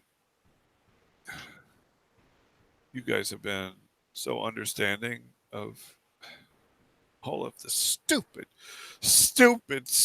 things I tried to do today, and you've been so nice, and you could have been real angry. I'm nodding my head furiously at him at every word he's saying. They're very stupid. The stupidest. And we have been the nicest. Yeah.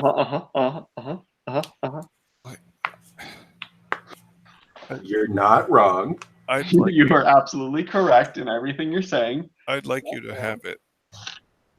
Oh, I couldn't. My friend could. I couldn't, but my friend could, and so I will on his behalf. Good plan. Good plan. As long as it'll make him happy. It would make him very happy.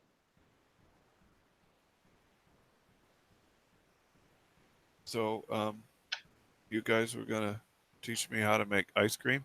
At this point, Caladriel, you come out from the kitchen with the Dippin' Dots. With the Dippin' Dots.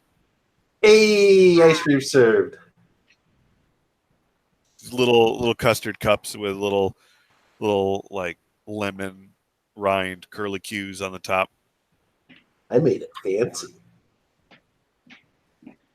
Bowls for everyone. Lay them out.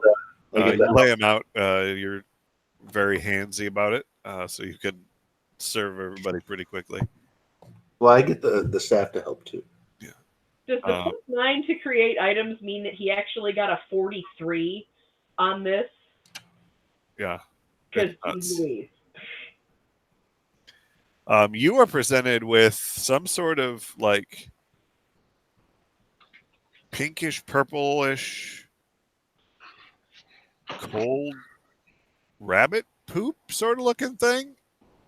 Is put in front of you. There's these little pellets. It's real weird. You've been to places that have ice cream. This isn't that. This is a fresh take. I've used a little gastronomy inspiration to improve the paradigm shift. Wow, I'm not sure that gastronomy inspiration is what I really want in my food, Cal. I also don't want a paradigm shift either. Put it in your face and tell me you don't like it. Otha, the Iron Chef, has used salmon roe and squid eyeball in this. Food Network, please sponsor us.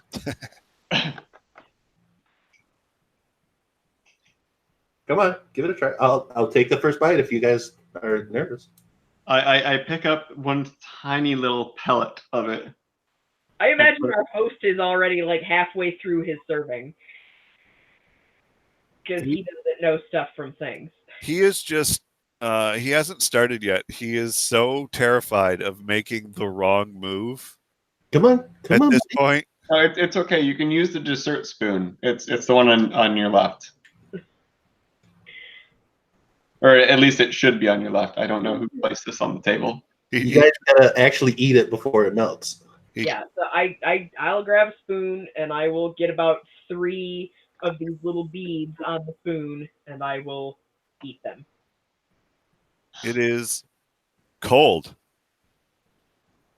That's the first thing that strikes you, which is expected. It's a little colder than usual. It's also a taste explosion.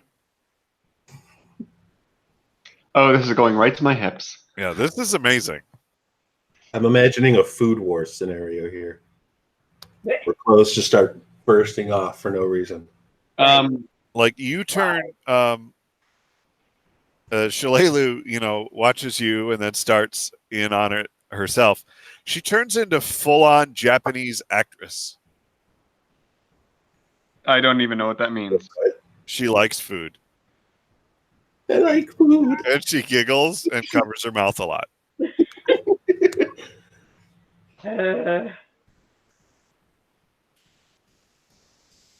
Cal just standing there expectantly, almost looming. Uh-huh. Yeah. Caladriel, where are you eating? What'd you put in this? Oh, I'll eat. I get my own bowl. It's really good. I don't even hesitate to start eating it. It has that. It's like it's ice cream plus because it has alchemy magic involved. So it actually seems to like rotate through flavors. So it's like the Colonel's recipe. He puts a secret ingredient in it that makes you crave it day and night. Yeah. Fortnightly. Smart. Little beady elvish eyes. What? They're not beady. Oh, you love my chicken. It's like usually you eat something and then there's the flavor and then you kind of like you get diminishing returns the more you eat of it because you kind of get used to the flavor. This one rotates between a few of the ingredients almost constantly, so it's kind of like the first bite every time. I'm going to go That's a real Willy Wonka. And get him to come in and eat some ice cream. You go outside. You don't find him for a bit until you look up, and he is striking a pose, a freebird pose on the roof. I hold up the turkey leg that I saved for him, and then say, "There's dessert."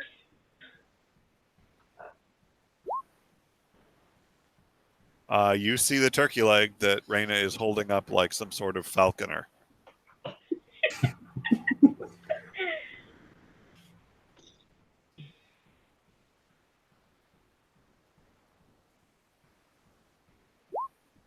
think you may be muted. You fall off the roof. Yeah, Tricard, you are muted if you're saying. Crashes right into me. Damn it! I didn't realize it was muted. Oh dear. Josh, Like this whole time, you've been muted. Yeah. Josh, you're muted. Wow, that's my life.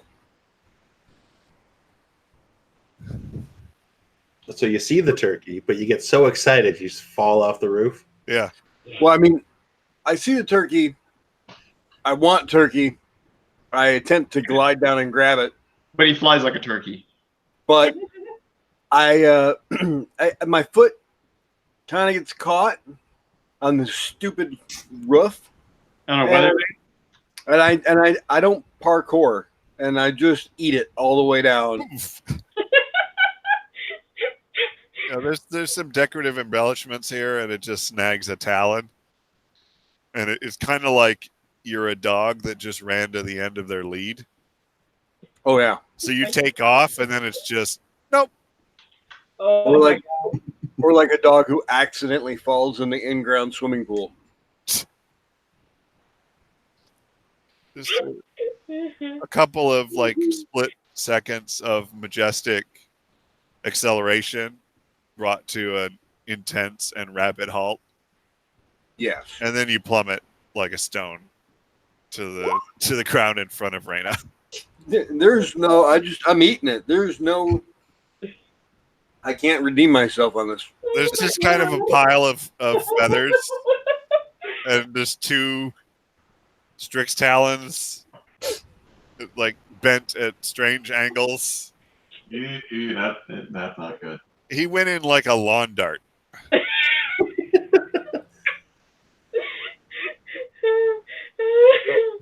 All you hear is me very breathily going, turkey. I hand the pile of Tricard on the ground at my feet a turkey leg. You should come in. We've got ice cream, and maybe we'll put some on your various wounds to help it. And on your turkey. Maybe need a healer first. How badly is he mangled?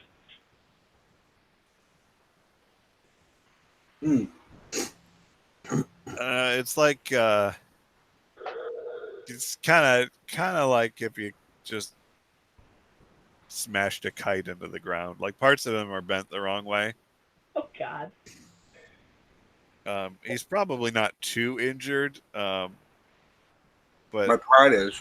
yeah, his pride definitely is, and he's definitely going with the "if I don't move, no one will see what just happened." Yep. Thing. So. Well, I definitely saw it, but I mean, he's my oldest friend, so I'm not going to judge him. I'm going to look around and see if there's anybody watching, and if there is not, then I will help him up. And if there is, you'll laugh hysterically. If there is, I will pretend I don't see him there. Stare off in the distance, muttering something like, I wonder where Tricard is. Perfect. There are a couple of people that were busy moving some furniture, and one of them is in the process of yelling at the other one because the couch was dropped, and the other one is just staring at this pile of bird.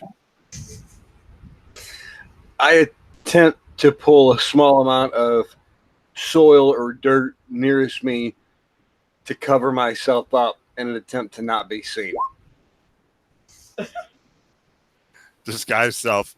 He uproots a local bush that was right next to him and just sort of plants it in front of himself.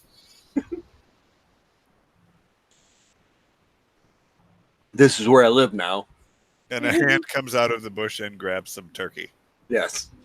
Going full on Caladriel there. Yeah. I mean, I have to do something with it. Never go full Caladriel. Yeah. But if I sprout another set of wings, I might actually be good at flying. There you go. That's the spirit.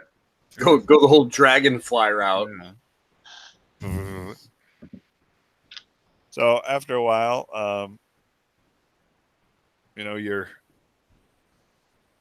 fairly tired of being face down in the muddy courtyard out in front of this house. Yes, I stand up. They probably believe that it's just a bush now at this point, so you can probably get up. Yeah. From cover.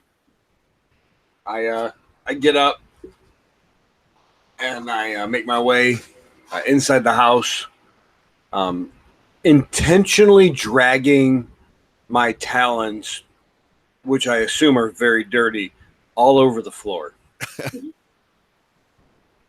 Yeah, it's gotten real muddy in here. Raina, make me a perception check. Okay.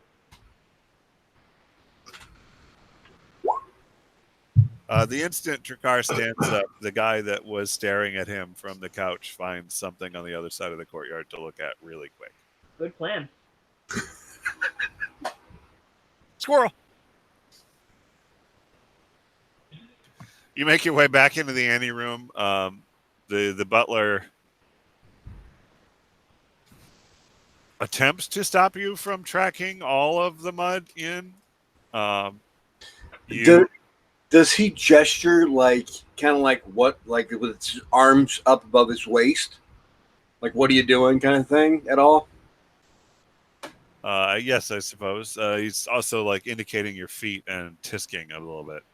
Perfect. The minute his arms go up, I jump into them so he can cradle me. You take your muddy bird body and press it against this guy who now finds himself holding you.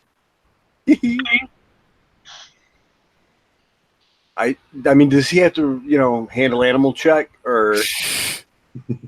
Well, we'll make a reflex. 16. 16's good enough. There's a loud audible sigh. Very well, sir. To the dining room, then. Please. So now we're both dirty. Yeah, Ch.3 is carried into the room in front of all of you. He's covered in mud. Ch.3, you must try this ice cream. Ice cream. You must try this cream. Gotta try Caladriel's cream. Put my cream in your mouth. That makes me uncomfortable. Yep. That's Caladriel.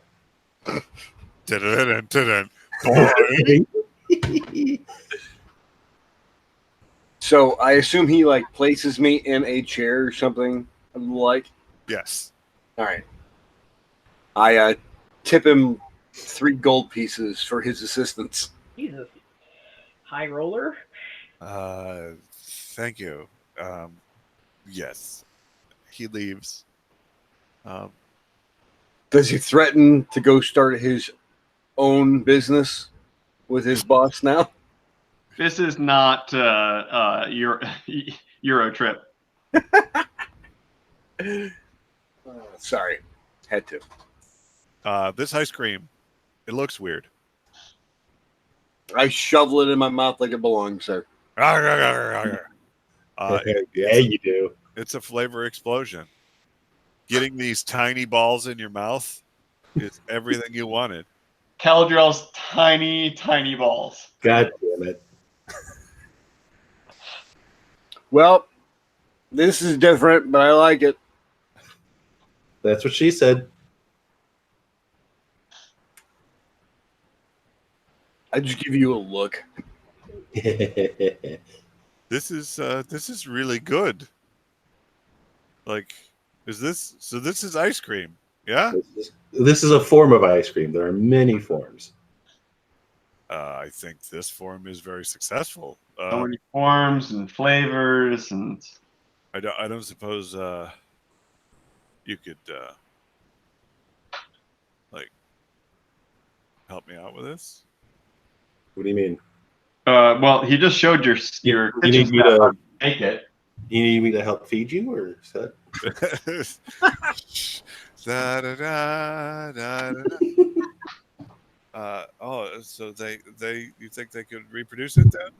Probably. I mean, maybe not like this, but in another form, simpler form.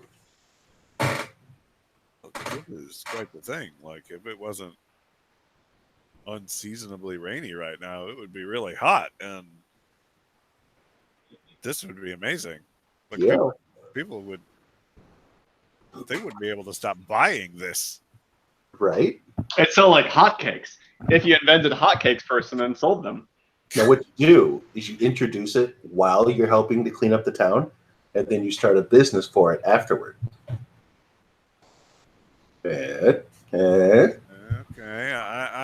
I follow. Only the first round is free. Okay. Like drugs. The kids especially are gonna love it. Yeah. Okay. So, we'll prepare that for. Then you can get a wagon and go around and hire a bard. He can sing songs as you drive around town selling it. Ringing a little bell. Neat. I'll have to get some made up for the speech day. The mayor's going to make a speech on the direction that the town is going to take after this disaster tomorrow. So if I can get some for the crowds, maybe some people will talk to me. Right? You can do business with local farmers to get all the milk you need.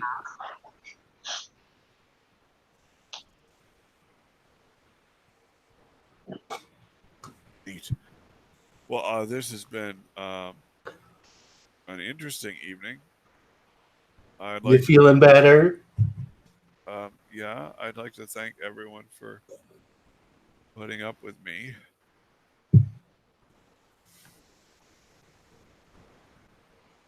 Thank you for the hat. You're welcome. I thought it would look nice on you. Dapper as fuck. DAF.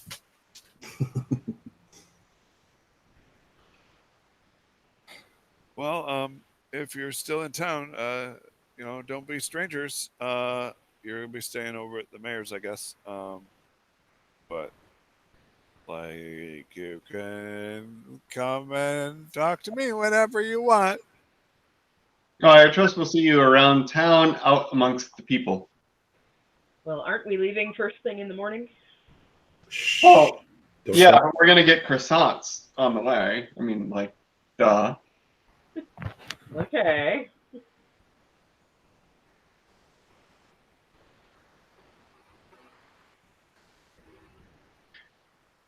All right, I'm tired. Who else is tired? Let's go. Oh, yeah. Oh, look at my wrist. It's been a long day. So he stands up and thanks you, and you all sort of nervously back out of the room. He's like, I take my new sword on the way. Talking to you all the way to the door. Enjoy the ice cream. Have fun. Bye. All right. Well, don't be strangers. I'm gonna need help carrying the sword. Okay. Takar, you got the other end of this? Bye, Felicia. No. I help you. I assist. Why is this thing so blasted big? How heavy is this thing, by the way? It's pretty heavy. Like, how many pounds we're talking about? I thought it was like big 40. giant sword would be about 3 pounds, maybe 4 pounds. What? Like a big giant sword would be 3 pounds, 4 pounds, maybe. Like a usable great sword. This is probably more like 8 to 10. Big. Oh, it's gotta be more than 10 pounds. Yeah, it's big. Because like I was looking at maces earlier, and like the standard mace, heavy mace is 8 pounds. Like what's a bastard sword? Well, that's a mace, but swords are not that heavy. It's a falchion. Anyways, sorry. It's big. It's heavy. All right. Is a heavy. All right. So you get that back to your room. Out there at the mayor's. Am I able to like nick something off the wall on the way through? With him actively following us. Well, I mean, yeah. He's following you all the way out. You're welcome to make a sleight of hand check. Stealth roll. Oh, okay.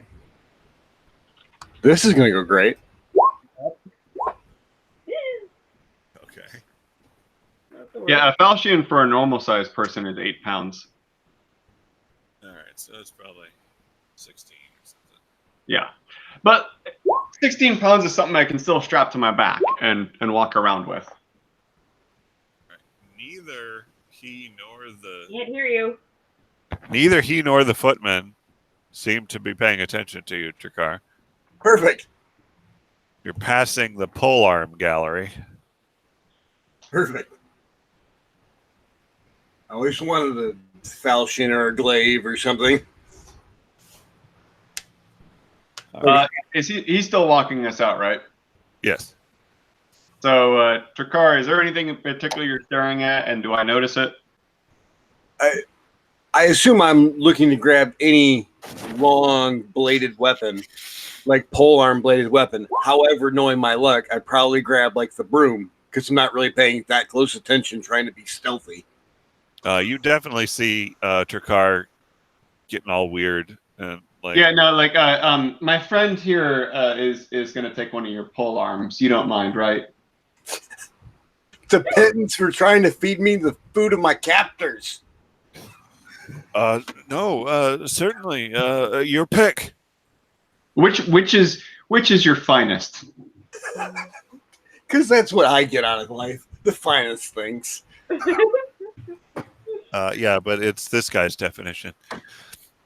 Which of these were not supplied by J.B. Wilson, whatever fucking company?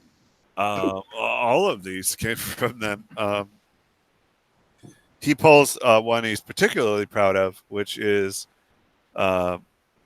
it's like a trident, except one of the points goes the other way.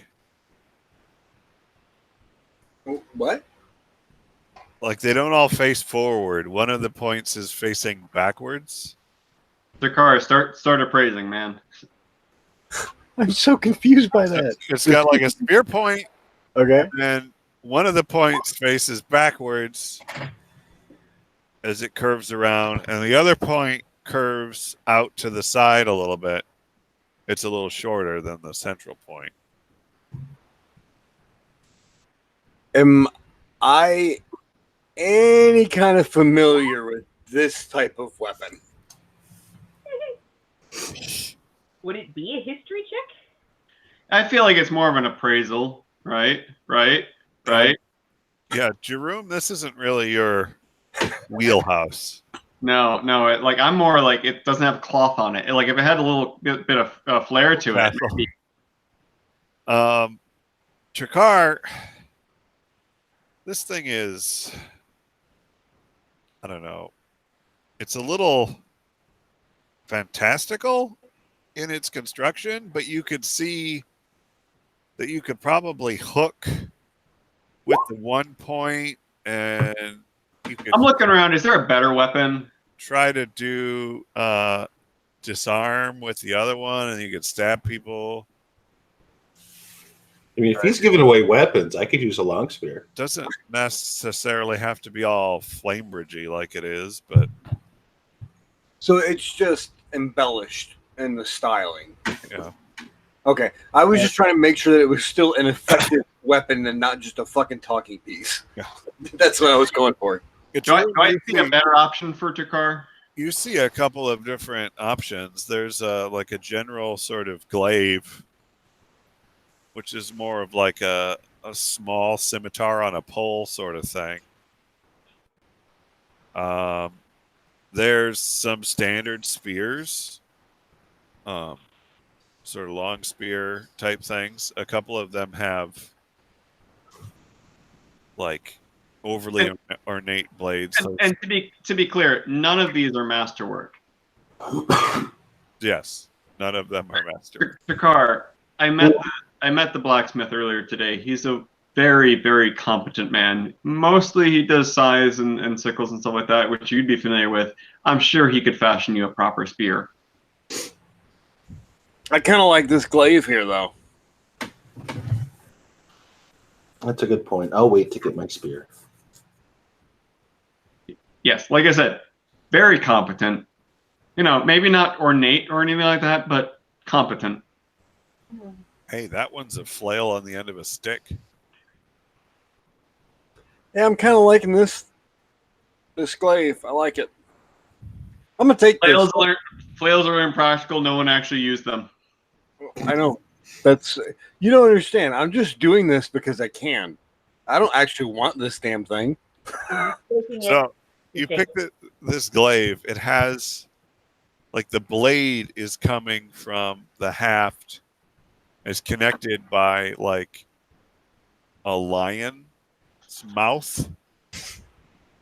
Like there's like a lion head that connects to the shaft that the blade is coming out of. Good God. And it's got like tassels all around the back of the lion's head that's supposed to be a mane. Just way over the top. Yeah. Good God. Down the center of the blade, it has this enameled, like, curvy red tongue that's like supposed to be the lion's tongue. It's just like, why this? But why Awesome. though? Awesome. I hoist it in the air and yell "thank you" loudly at the man who's standing but mere feet from me. Ha ha! And I continue helping Jerome carry that giant thing out the door. And may the lion glaive of Catamaran serve you well. Catamaran.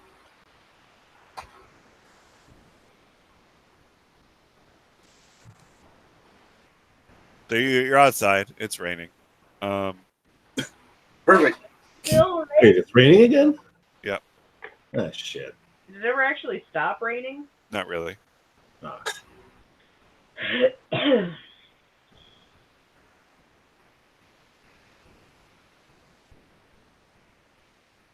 Your assembled random party holding arbitrary weapons. I put mine back. Wait, I'm I not didn't bring any. wearing my boots of the mire, so I'm actually getting wet, and I'm not happy about it. Yeah. So I am going to make my way as quickly as possible back to our rooms.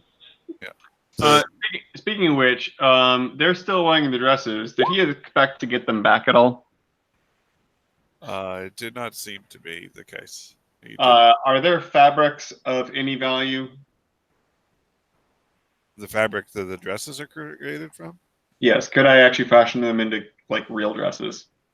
Yes, they're pretty finely made. Spared no expense. They're just not made for them. I mean, you know, hey, if you guys like these at all, even a little bit, I can actually fix them. Oh, as you guys leave, Raina, he's saying goodbye to everybody. He comes in for a hug. From me? Yeah. I am taken aback and I stiffen. I intercept. Thank you. I just go full on like this big old bear hug. All right, make a reflex.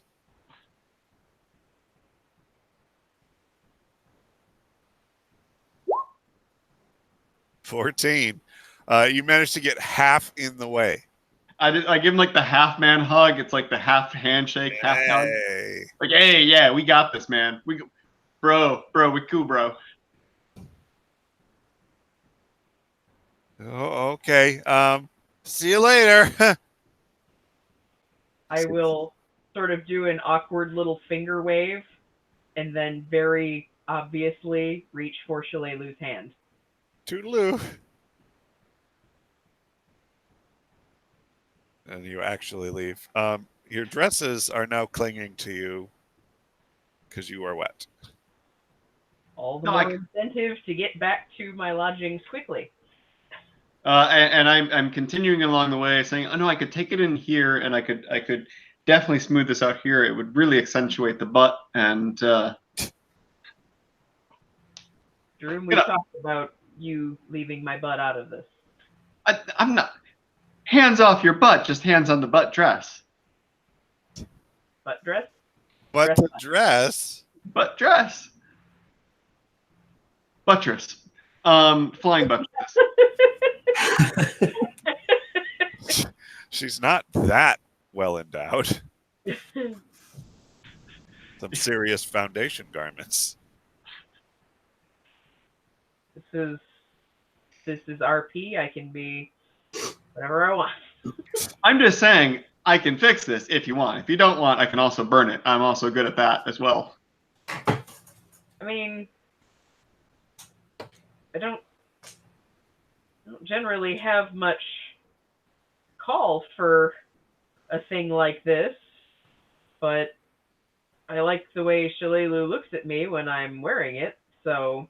Hey, again, role-playing.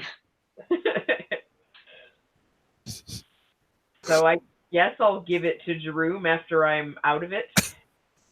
Right now I'm still wearing it and out in public. Oh yeah, no, I'm not going to take it to you. I'm not going to take it off now. I have a little bit of understanding of the expectations of normal people.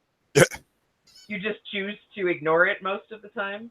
I mean, I don't hold myself to the same standards that the rest of you do. Ah, gotcha. Well, my expectations of you are pretty low, so. But I imagine he does, he doesn't demand that you get out of the dress while you're in public, but I imagine he does try to follow you into your room. I very pointedly slammed the door in his face. Oh, okay. We'll get back to you, Jerome. All right. I mean, I have no problem with nudity. I don't know what everyone else does.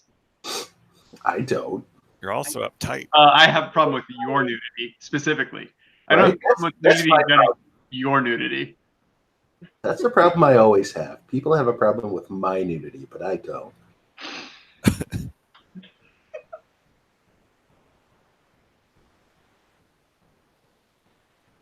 So you get out of these dresses. It's a little difficult. It requires some assistance.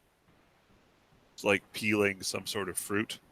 That is not an appealing imagery. Okay. It's sticking to you in a irritating way. Yeah. Oh my God, what is the deal here?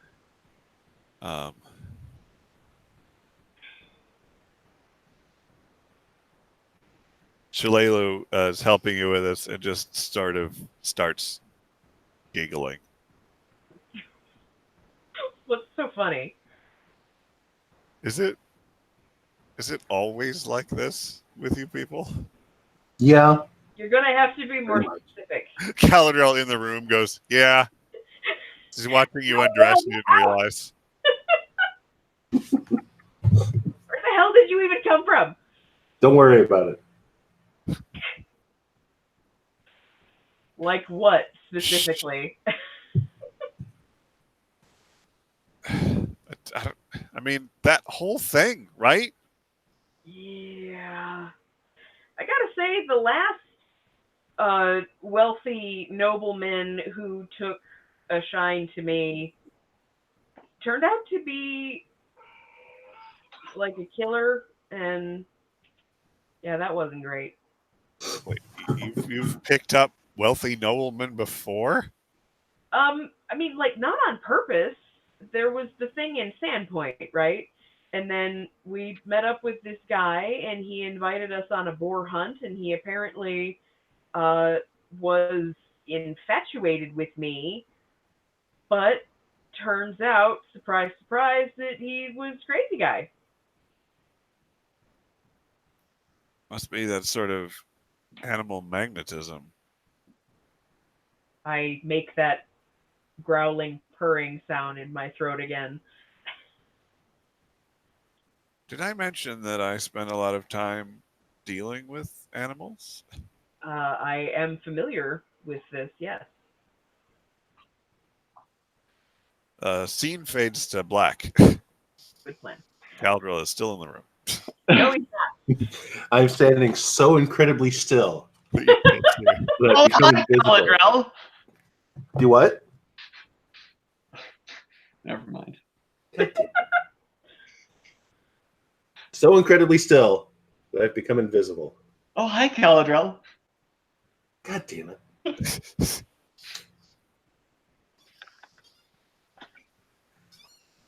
So you get some sopping wet dresses.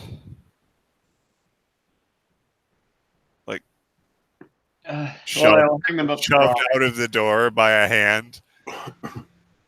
I will hang them up to dry and to be able to properly work on them. Preceded just a little bit before by a Caladriel shoved out of the door. Yeah, I can work with this. I can make these good. I mean, there wasn't anything wrong with them. They just don't fit. Well, I mean that's part of it. That in and of itself is an art. It'll be a little difficult to fit them when they're not on the subjects. Don't worry, I've taken their measurements. All right. I mean, I did have to make a bustier. I've had very intimate measurements already. Of Reyna. Me, though. I might have to ask Reyna to take some proper measurement and give her proper tailor's measuring tape to get the things I need for Shalelu. Well, make a profession check. Oh, what is that? Is that just craft? Well, it's craft or profession. You had profession, Oh, I do have. Taylor. Whatever's good. Okay. It was a little difficult. Like, a lot of the figure was revealed in the rain, but with the sequined nature of, Shalelu's dress and everything, it was a little dazzling, so it's hard to pin, down some measurements from just observation. Oh no! I professionally speaking, I wouldn't attempt to try to just visualize this without having actual numbers. I would hand Reyna a measuring tape for her to measure. There is a knock on the door as you are growling at each other. I just need a few numbers. If you just jot these down and leave them for me in the morning, I can get this taken care of. My growling goes from being sort of flirty to being I will rip out the throat of whoever is at this door. I'll just leave them here. The tape measure just slides under the door. Yeah, I'll just leave that there.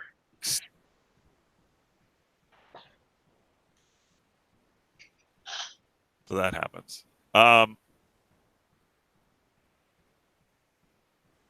Yeah. So you guys all eventually wind up asleep. The following morning, you wake up, all sort of get together. Reyna, did you take the measurements that Jerome wanted, or? I mean, I'm sure that I tried, but I don't have profession tailor, and so I measure various things that I remember him measuring on me when he made my bustier. All right. And you get distracted measuring some things way more than others. Yeah, clearly. Make just a general intelligence check. Sure, that'll go super well. All right, give me a sec here. Nat 20, nat 20, nat 20. Yep. It appears that the measurements you need to do for Shalelu are mostly on or about the crotch like a Samoan. Yeah, 26, 48, 12. Wait, what? That doesn't seem right. I measured the circumference of her knee. Um, It's vital. It's vitally important. um, Have you seen her knees? They're lovely. this is very good attempt. If you would, if both of you would allow me to, Just You- get a The other couple problem more. is that I didn't have anything to write on, so I was just trying to remember the numbers. you would allow me to do a little bit finer, more precise, more correct, more accurate, more useful. Just increase the data set. Let's Yeah, just yeah, yeah. Because like I mean, the knees are super important, but I kind of also need to know the waistline and the. And then the numbers she gave you would have resulted in something of a circus tent. Yes. Rather, yeah. I need the hips. All right. The hips don't lie. That's true. So you say this, and Shalelu looks at you and goes, "All right. I thought she might have been spending a little too much time. Well, never mind." I am a professional. I will not linger unless you ask me to, which I assume you won't. So you grab the tape measure and you warm the end, and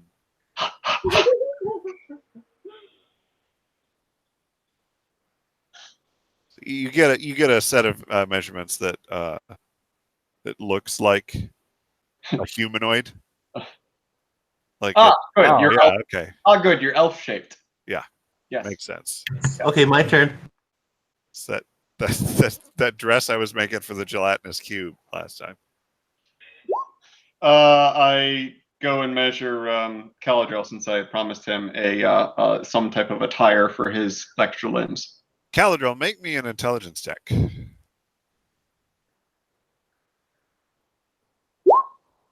You can't help but feel that he is being a little perfunctory with your measurements. Wait, what? You feel like Jerome is not putting everything into measuring you. Hey, you don't have Shalelu's butt, all right? You watch the previous procedure. You don't feel like you're getting the same package deal. Drew, is something wrong? Are you okay?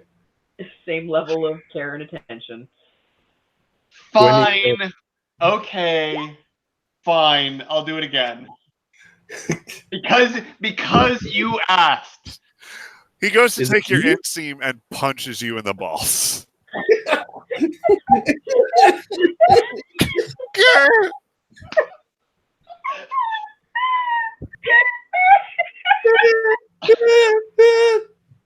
I mean, I got everything I needed from the first measurement. The second one was just to please you.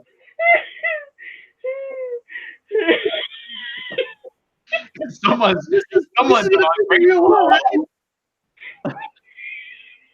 We got her squeaking. I'm thinking bandoliers. Huevos. Boy. You'd just be glad I didn't throw up on your head.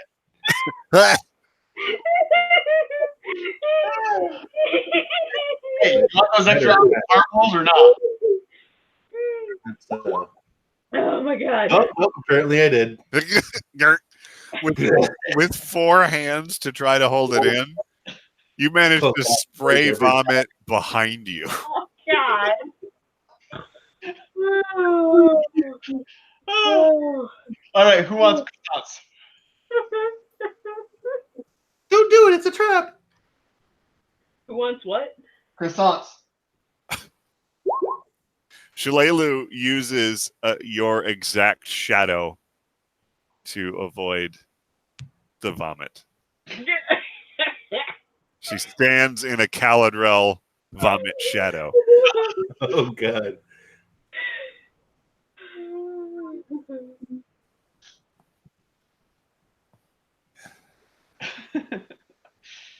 Okay. Oh, things are going so well. Yeah. I got everything I need. She's And looked at you again, Raina, and says, yeah, like this. All the time? Is it like this all the time? You know, it kind of is. I'm not gonna lie. It kind of is. You get used to it if you want to. Is that advisable? Is it healthy? I don't. No, I no. don't know. No, it's not. I can't speak to that at all. Honestly, I thought there was a lot, of interest in the forest. This is, jeez. Wow. Okay, you guys are, you were entertaining and a half. That's not what I'd call it.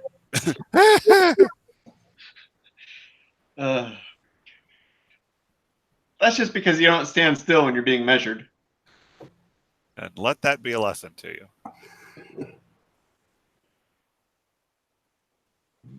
Just think about that next time you sneak into our room.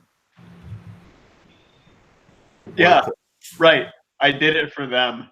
Yeah, Worth it. sure. Okay, so when we get back to a real town, Jerome, you're going to have to do some fabric shopping for me. Raina, I think you're more on the... No. What? You do the fabric shopping. When I make something for you, you pick out everything. Yeah, but you know the fabrics better. Yeah, but you have your aesthetics, you have your style. I'm not going to decide your style. You can come with me. Just make sure I'm not buying crap. I mean, if you want to wear crap, that's up to you. I don't want to wear crap. But you know fabrics better than I do. I mean, it's not evident to me that so far that you don't want to wear crap. What? That's right. Oh. And then, Raina, you know leather better than me. I mean, what kind of leather are we talking about? Well, I just need some belts, and I'm thinking a bandolier. Some straps, some cuffs. Nice collar with a daddy pendant on it. A mask with a zipper. I mean, some assless chaps. I mean, if somebody here will sell a ball gag, I'll buy it in a second. I'm just saying I got a lot of shopping to do when we get back to town. Shalelu just gets markedly closer to you, Raina. She's getting ideas. Pretty soon she's going to have a bandolier. Yikes. So yeah, I think Jerome, you should make the monokini from Zardoz for Caladriel. I mean, with Or 4 make it arms for and 2 Shalelu. wings, what else are you gonna make? Yeah, really. That's how you do it. All right, so you wander down into the general city. Jerome, I'm guessing you want to pick up your thing at the blacksmith? Yeah. Yeah. Wait, blacksmith. Blacksmith. Yeah. You go down there. Oh, yeah. I finished that late yesterday. I'll go in the back and get it. This is what do we call this thing? My weathercock? What the hell? I mean, if you're nasty. Miss Jackson, if you're nasty. Yeah, you can put it down as a morning star. I said, that's just one question. I would wrap the handle here, but color of the wrapping is really a client's choice. So, what do you think? Shows you a few different colored leather wrappings that he can go over the haft with. That kind of orangish reddish one that you got there. Oh yes, very nice. Wraps it up, finishes it off, and it's like, Don't swing it around for an hour or so. Let that hide glue set up there. But after that, should be off to the races. Oh, I hope to never swing it, but when I do, I'll think of you. I don't know how to take that. Good evening, sir. It's Good evening. kind of a Scottish accent, and then turned into strong bad for a minute, and then I'm not real sure where we ended up. All right, F you too. I love you. It was the Dana Carvey from Master of Disguise. You got a little winner and some tiny nuts. Man nuts. Yeah, I'm going to remind you. This is a fantasy setting. There is no Scotland. You can't tell me my accents are wrong. Your accents are wrong. Your accents are wrong. 3 times. Well, screw you people. I'm going to take you back to the leather merchant. It's not how he was before. At work, I actually work with some Scotsmans, and I can't do the accent, unfortunately. Probably good. You get headbutted.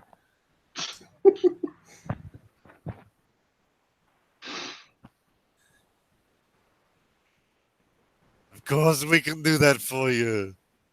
I think that was What the the hell? guy. Great. Super. So you have a Morning Star with a nice reddish orange, comfortable wrapping. Excellent. I could use something more than like a 1d2, which is all the weapons I have right now. Yeah. Wow. It's kind of like a flower that's spiky, like So light maces or light morning stars are 1d6. Morning stars are nice. Yeah. They're the best. If it was a full size heavy thing that I actually wield, it would be a 1d8, but I can't.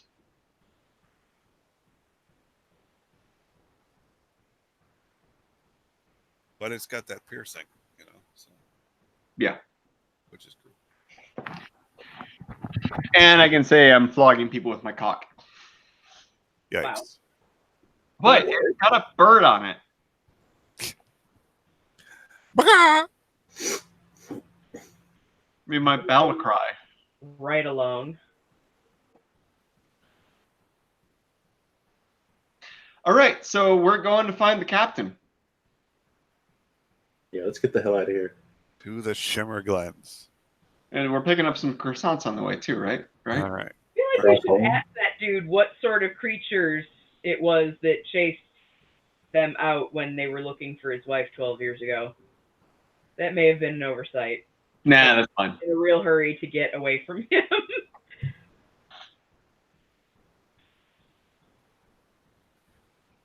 So you gather the cart. You attempt to find the bakery. I don't think we discovered if the bakery exists. Just as an aside, was I wearing the same dress his wife was wearing in her portrait over the mantle? Yes. Great. Again, I will do the high, because high means above water. Yep. It's all bread pudding at this point. Oh, we're going by your numbers? Yeah. Okay. I didn't ask you to roll. Okay. I got my roll in first, so. Okay, no croissants. Do we at least have some eggs? We got some eggs, right? You can probably check at the manor house for that sort of thing. No eggs. Fuck eggs. I don't like eggs anyways. Never eat eggs again. Jakar just gives you a dirty look. What? Eggs are for birthing, not for eating. That is true. Don't eat the young. I mean, unless they haven't actually been fertilized, in which case, have at. Right? Sure.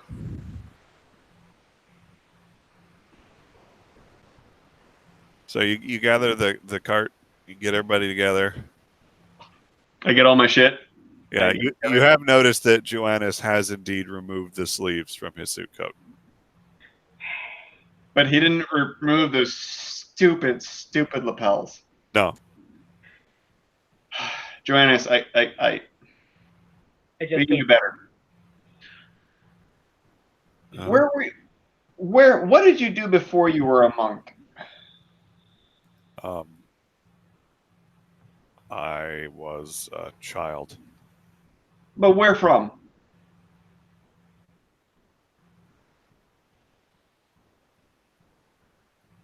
Well, mostly. Like from Magnamar? No, I grew up a little bit east of here. Small farm. So not too dissimilar from this area. No, I don't remember Right. very much. I was very young. Okay. I will give you something. It'll take me some time. I will wait with bated breath. No, you won't. You'll wait and not care. But you might like it when I give it to you. Very true. All right, so Shimmer Glens are a series of swamps and marshes and are generally considered to be kind of spooky. Horribly terrifying. Yay. So just prepare yourself for that. Is everyone at the top of their game right now? We all Yes. In that I got to sleep last night, right? are we all healthy? What the heck is wrong with this thing? Did we heal? Well, you slept, so you would heal your con, but everything else takes an action. Yeah, I am not fully healed. Not fully, but I'm not bad. Oh, I I had mean, I'm next to dead anyways, because even when I'm fully healed, I had but I have all my spells. from something or other that I needed to try to get fixed from that cleric, but I had to wait till morning for his spells to regenerate. Oh, right. Oh, was there wisdom? Yeah, wisdom and stuff like that. Yeah, he would have cleared you of that stuff Okay. previous day. When we got our croissants. Yes. The last croissants in the town. They weren't fresh, but they weren't underwater. But okay, so that's better. And I guess I also would have asked him for some healing because I'm down 20. All right.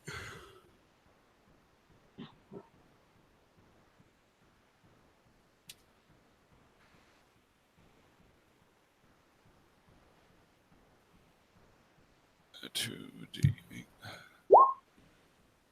Wow. Freaking terrible. You're intent on, if you're intent on healing and you use all of the resources in front of you, you spend a couple of days here. So you could probably ask, if you ask Caladrel nicely, Mm-hmm. he Whatever might it takes to not be here. help you out. Well, right now, with my con mod from sleeping, and apparently the 10 that guy just gave me, I'm only down 8. Well, Takar's basically dead. Hey, I've got 49% health. Turkai will help you on the boat that takes us away from here. All right. I just need a long rest. I'll be fine. Still gnawing on a turkey leg. That's not how sleeping works. How does sleeping work? No one knows. It's a mystery, really. Nobody has ever gone to sleep and then checked. It's like death, but without the commitment. It's like a little death, but not like an orgasm. What? That's some Shakespeare for you. Shalelu gets a little bit further away from the Ifrit.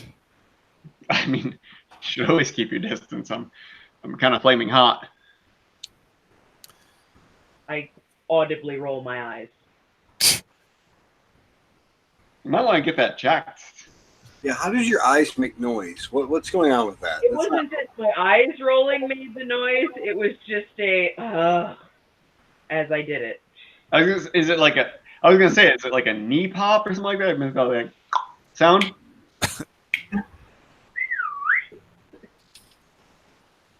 Oh boy. and off we go. All right.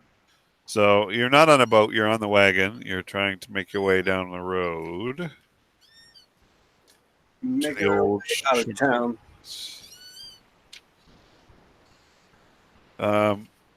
It is raining and miserable.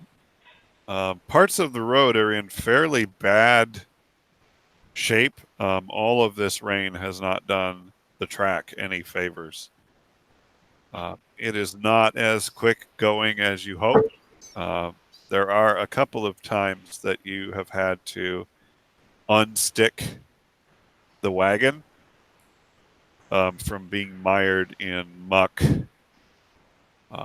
nearly up to the axles. Nice. It has taken a lot of straining and possible herniation. Perfect. Yeah. To extricate yourself. Now I'm gonna need more healing on the boat. Yep. Specifically to the crotch area. Great. Even better. I am not dumping healing potions on your dick. I'm gonna need you to heal me, sir. Whatever that takes, okay? No, it's got to be by pipetting. I am not pipetting my mouth on his dick. It's the first time you've ever not pipetted by mouth. I don't know what to think. If you want to surrogate that for me, that's fine. Surrogate. Listen at you. Oh, such big words for an elf. Oh. What does that mean? Shillelagh gives you a dirty look. Right? I mean, Caladriel goes to stand by Shillelagh and crosses his arms. What does that mean? this elf. I mean, this elf. The one with all the arms and hands and I mean, I don't see you with 14 appendages. What do you mean, this elf? oh god.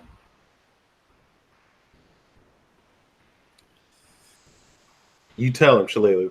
Wait, Caldra, are you full elf or half elf? Full elf. Okay, you're like half elf, half crazy abomination of what the hell you turned yourself into. What? Half elf, half half Teenage Mutant Ninja half elf. spit in the eye of the gods. I'm not a half elf. He's Felf. Ah, So the Shimmer Glens have long been shrouded in mystery. These trackless swamps are said to lie quite close to the first world, particularly where they border the Sanos forests. They are rumored, as Joannis relates, to contain capricious and sometimes malicious creatures Great. known to harass travelers. Probably boring out in the forest. So we're going to wind up taking the Wicker Walk between Sanos Forest and the hamlet of Bitter Hollow. wait, I'm sorry. Say that again. The wicker. Wicker Walk, yeah. Do people make wicker baskets along this road? No, the road is wicker. Wait, what? It's The road. over a swamp, so to keep you from sinking. It's woven reeds. Anyway, Are there bees? Oh god, the bees! I The mean- bees, not the bees! Not the bee. probably. Oh shit. What about alligators? I mean, yeah, but that's not really the worst part of the swamp. What's I the mean, part of the swamp? what's worse than alligators and bees? Mostly nymphs and nixies. What are those? They're like these little tubes that have they display 0 through 10, 0 through 9. What? Smart ass. Anyone? I got it. No, we got it. It ain't making us laugh, but we got it. Until we need to travel off of the path, you need to stay on the Wicker Way, the Wicker Walk, and like don't go chasing things that Waterfalls. you see in the swamp, Wait, what now? I can't do what?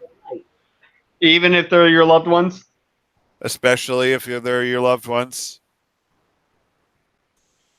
Well, why can I not chase down loved ones?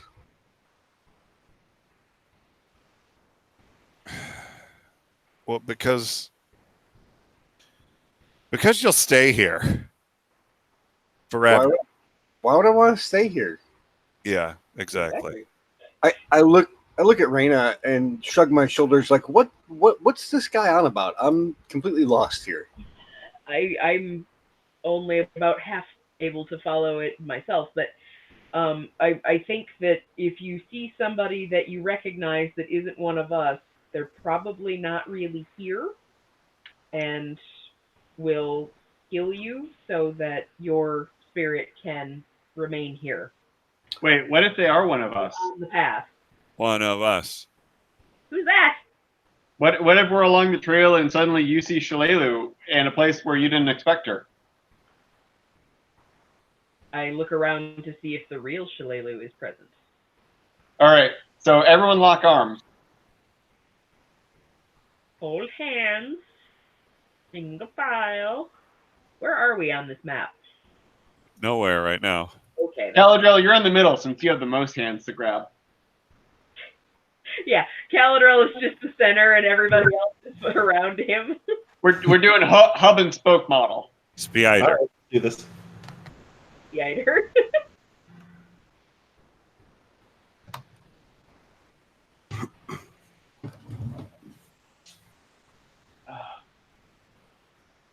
Good old tiny Caladriel. What? Itty bitty. Oh god, he's huge. Yeah, he is. But I'm tiny. Oh no, I'm big again. Okay. Oh, and the cleric's not with you because he's not. No. And Joannis is still not put on a shirt. I don't think Joannis owns a shirt. Does Joannis want a shirt? He's wearing a sleeveless suit coat. Love it. Perfect. Though I don't like the lapels. The lapels are terrible. Yeah. All right. So you are in the swamp. Ch.3, some healing was promised to you. But really all you're getting is spooky ghost stories. Arcs. Less excited about that. Caladrel isn't doing anything. I'm barking. Yeah. Can you not hear me? Now you feel like you're being hunted through the swamp. Perfect. This doesn't bring back terrible memories. No. Nice.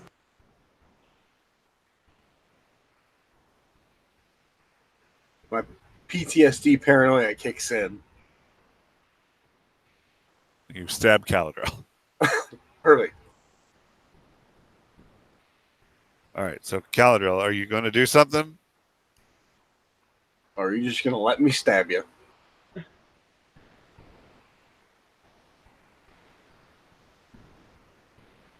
Yeah, I think he's gonna let you stab him. Yeah, no, the stabbing. I feel like you went to let the dogs out. All right. Well, stab him then. Wait, So- who let the dogs out? Dave let the dogs out. Oh. Woof, woof, woof, woof, woof. Hooroo! Hey, it worked.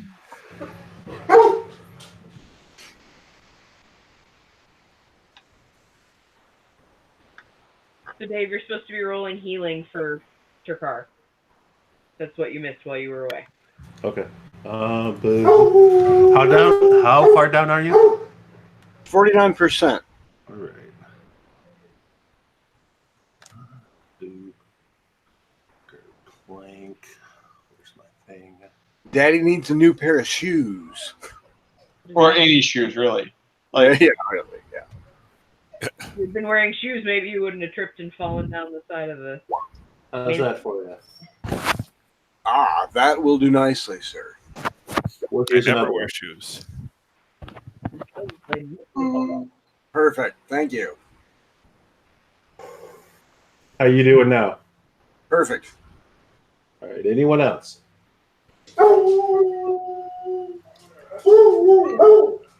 Actually, I could use a tiny one myself. Oh, oh. I mean, I could always use more health, but I'm not going to get any more health. Well, that's more than I needed, but that works. I'm down 8, but I don't know if that's worth.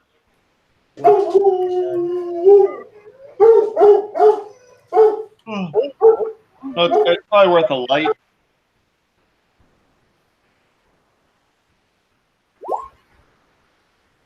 Now you're up 6. Score.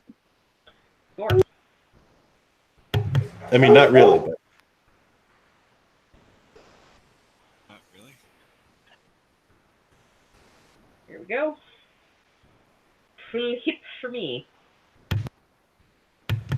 anyone else? Nope.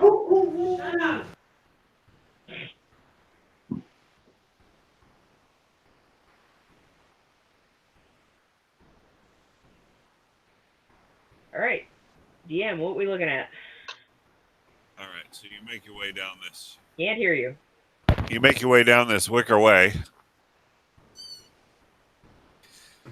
You get to an abandoned cabin that's on the side of the marsh. Joanna says, "Well, according to the map, he was headed to the center of the Shumaglens in a clearing, but we don't have the time for it today. We're going to have to camp here." I suppose traveling after dark is ill-advised. Most certainly. Also, it's going to be a lot slower going through the marsh proper.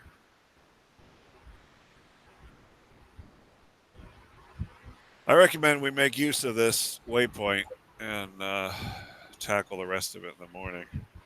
Do we All right. know? Well, it's nice knowing you. Do we know the story behind this waypoint? Like, is it a trap? Do we know who built it and why? It may contain traps. I suspect it's a trapper cabin. How about I go and take a look for a different type of trap? All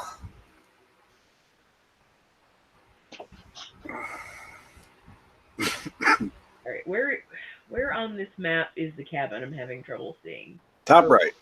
Top right. Okay. So I'm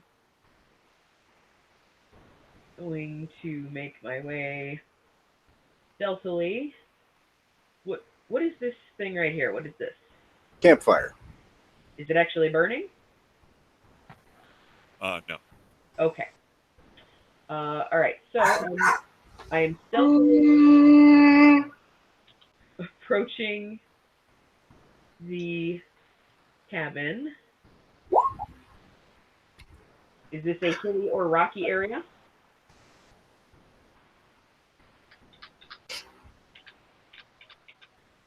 Probably not if it's a swamp.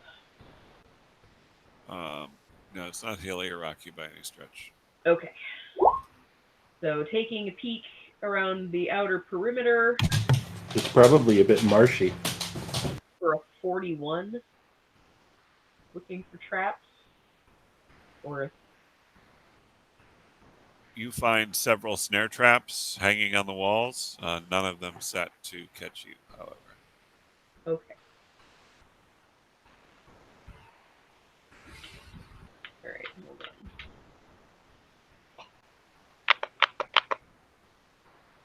Okay, where is the door? Right in front of you, All right, cool. like towards the fire. All right, so still stealthy.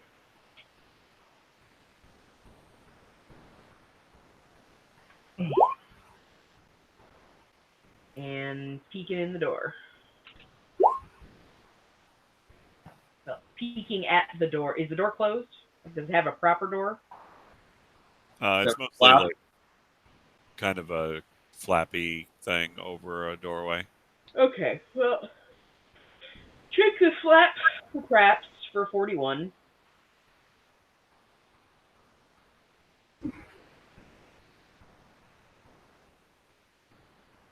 All right. You peer into this sort of dark and musty cabin. You do not see any traps. It appears to also be empty. Okay.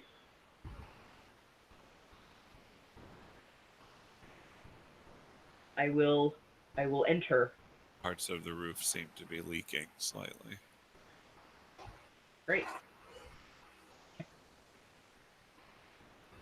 I will enter and have a look around. Luke. It's looking. Perception. You will see that it's been generally disused. You will see there is like a cot. Actually, there's two cots in here and a little bit of a table and like a storage chest.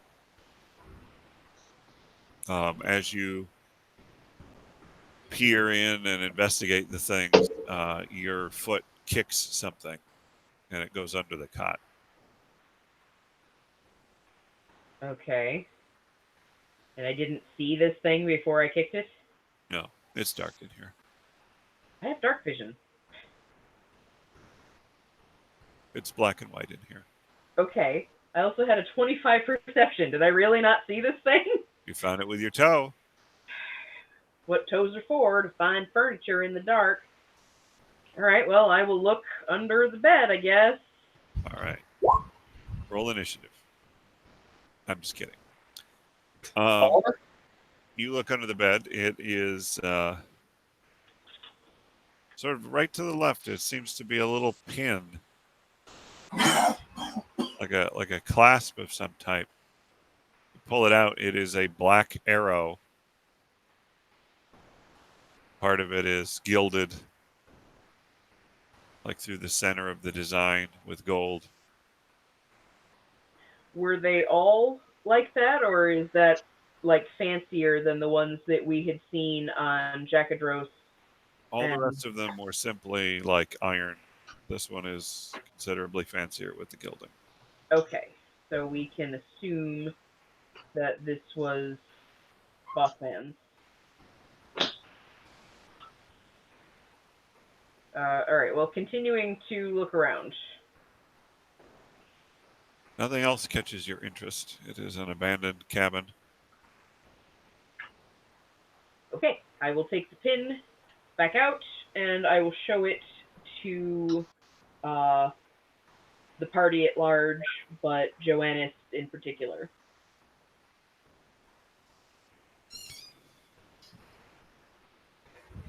Yeah, that would be the commanders. Do we suppose it's a bad sign that it's here? Or would he Well, tend to be somewhat forgetful of things of this nature if he was on his way to see his lady love? well, he would have noticed it's missing. That's a cloak clasp, and And his cloak would have fallen off without it? yeah, it would have been annoying. Might have stayed here like we are on the way into the deeper part of this swamp, but he would have noticed it after leaving for sure. I guess that sort of means that he probably didn't come back this way. Unless it was really hard to find. Well, I have fairly keen eyes, and I didn't see it till I kicked it by accident, so... But you weren't looking for it. True. So if it was kickable, I feel like somebody that might be looking for something specific that they lost maybe there. Might have recovered it. I don't know. Supposition. Might have been dark. You think you would have looked for it? Well, It was close. in all this rain, having your cloak come open constantly would be a real pain in the ass.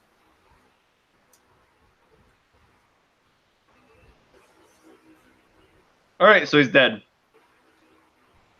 Oh no. Could be.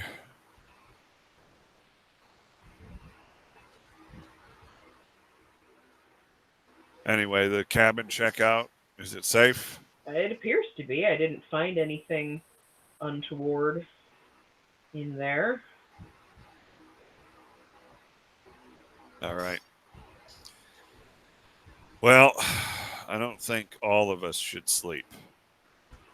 Oh, I certainly. Wait, why not? I mean, I like sleep. At the same time. Should set up a watch. This isn't the mayor's house. I mean, so long as I'm not in the watch, I'm fine with that. I'll take the last watch. Take the first watch. All right. I'll take middle. Should be enough. Bird still looks hurt. He can sleep. Yay! Friendly reminder: we got about a 10-minute warning here, and I gotta go. So you bed down. Raina, you're taking first watch. I need you to roll perception. Okay. Yes.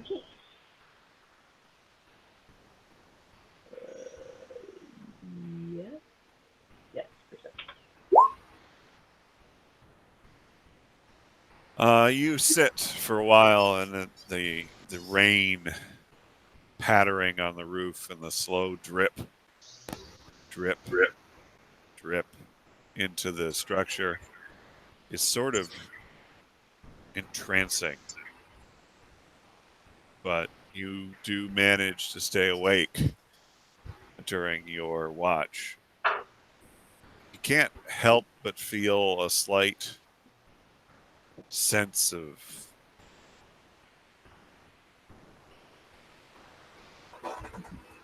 like something's off. Like the area just feels sickly. This forest feels sick. I mean, it's a swamp. It's a pretty nasty place, but I don't know. It just doesn't feel great here. Doesn't seem like a pleasant Sunday afternoon out. It's about then that you notice a very small sound coming from over where you have the party has stacked their packs and belongings. I will quietly get up and head over there to investigate. Oh, wrong thing. Well, hang on to that perception check. I was looking for stealth.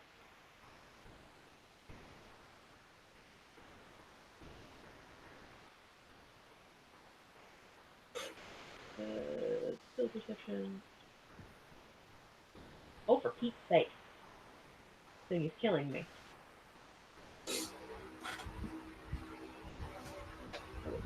Stealth. There it is. So you stealthily get up, move over towards the packs. Yes, and then a 30 for the perception. Just hit them in the wrong order. So you are looking closer. It is dark.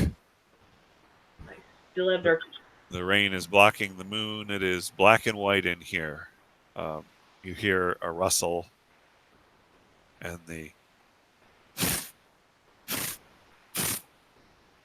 very sort of like the flutter of wings darting to and fro, and a little more rustling. Got to be something. Who is closest to me right now that is a member of the party? How did you guys sleep in here? I assume I just went in and laid down. All right, go ahead and move where you'd be. Okay. Are we head to toe, or are we all snuggled up in a ball for warmth? I mean, I would be as far away from you as possible, but I assume that you're going to snuggle up to me regardless. Yep. Do I see the source of this voice? There's a pack like between you and really what's happening. You have caught sight of some blurs. Does it seem like there's more than one, or that it's just one very quick? It And- does seem to be just one. If you have a good judge of when it's moving and everything.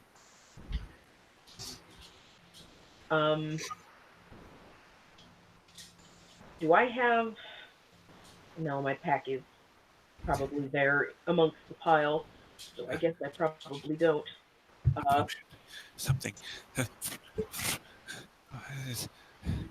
I am going to draw my Chris knife that I have strapped to my leg, and I am going to move the first pack out of the way and try to hold whatever it is at knife point while simultaneously waking up everybody in the party.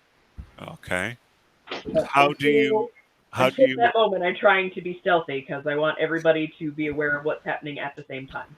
Okay. How do you awaken the party?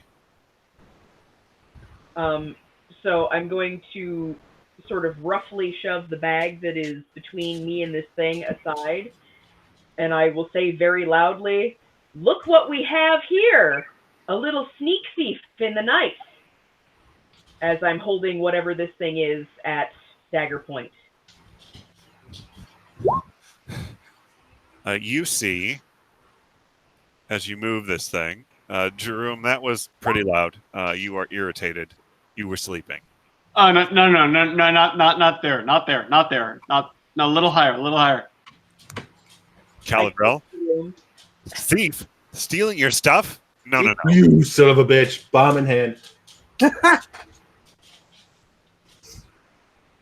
You see a waifishly thin humanoid with gossamer wings, large expressive eyes, and long pointed ears. It's diminutive. It's about maybe 2 foot tall maximum. It's like a little fairy. His rumpled clothes, his clothes are rumpled, and his eyes seem to be puffy from crying. Hey, little guy. Looking for something in particular? You be nice. I'm sorry. I gotta help. I gotta help my mistress. There's gotta be something. You're the first people that have come over here. I was hoping you had something in your pack. I was gonna give you this. He holds up what is essentially a really creepy looking little doll. Oh, come here, little buddy. Come here. Calzar holds out all 4 arms. Come here, little guy. It's okay. He is back against the wall of this shack, looking fairly terrified.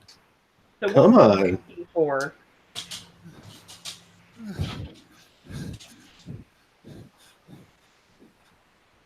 It's maybe you'll help.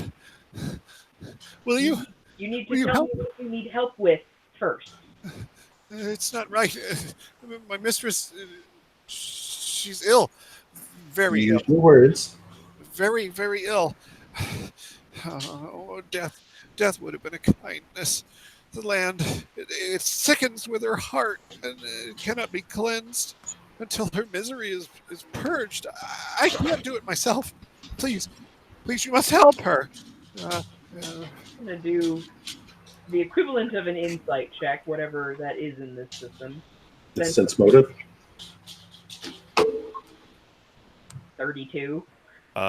This little creature is very distraught and desperate.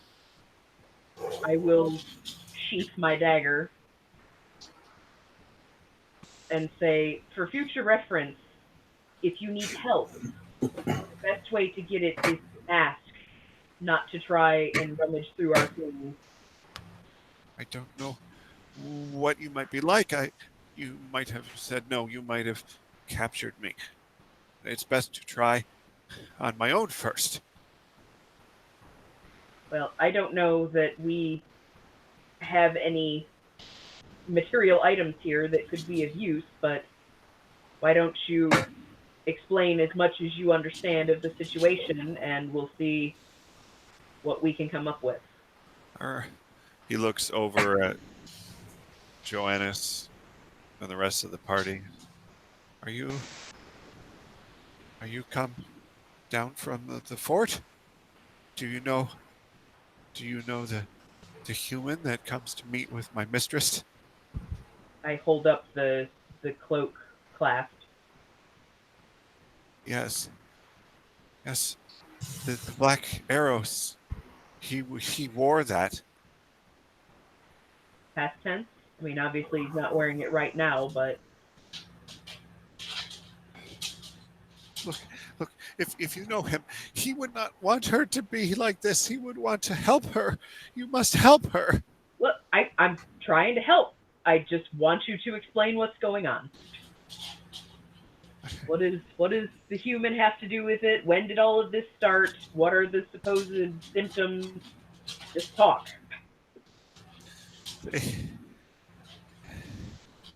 They took him. They took him from her, and she is broken. She wails and moans in the white willow and the trees and plants. Nixies and frogs, everything are dying with her heart. She is broken. Someone took the captain? The human? Yes, Do you Where know where? and what? What took him? they sent big, nasty creatures.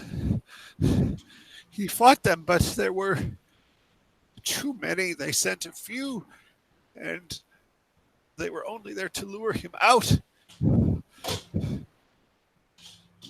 I don't know where they went ultimately.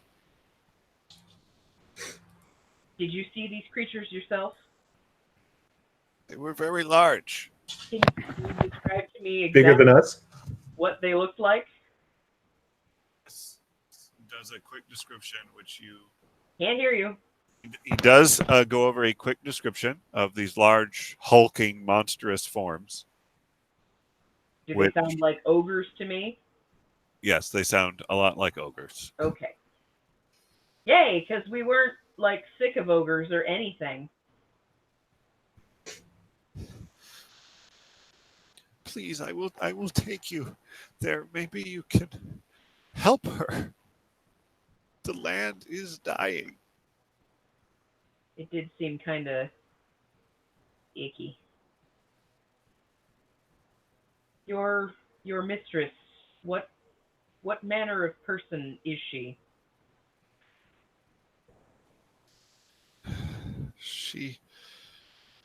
She is a nymph. She ruled over this White Willow Glen. Is she a kind and benevolent ruler? Oh, she was. Before they came?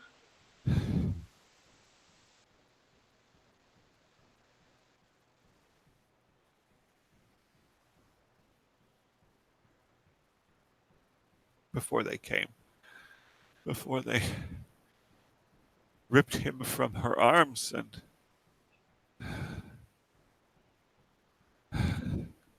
she is broken.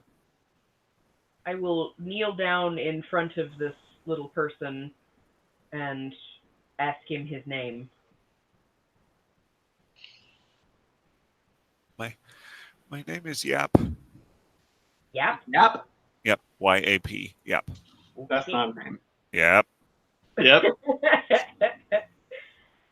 Well, Yap. What's the negative of yap? Narp. Arp? Well, Yap, as it turns out, we were here looking for the captain anyway. So we will see what we can do. He is But if not there's here. They took him. if you have any, knowledge as to where he might be, or what sort of things we can expect. That is all very useful information. I'm not entirely sure where they took him. I can point the direction they took. I followed. I fear that Mistress believes that he is dead. This may be the cause of her madness. Madness. Well, That wasn't what you mentioned earlier. that and they may have. They have broken her. Okay. And- I mean, I was the first one on watch, so it's not as though anybody's had anything approaching a full rest yet. True. So, like, I don't think we can go with you right now. Yeah, we're pretty tired, and some of us have things that need sleep to regenerate, and it seems like we're going to need our full arsenal at our disposal. That may be just a night. Please help. It's first thing in the morning. A lot of the creatures of the forest have been corrupted by her madness. So that means that making our way through is going to be even more dangerous than it was previously. Yes. How long ago did this happen? It was several weeks ago. Weeks ago. Well, I suppose then a few more hours isn't going to make that much of a difference.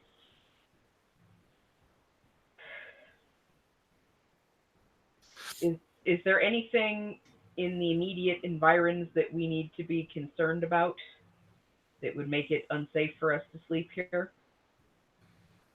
I will keep watch. This should be safe.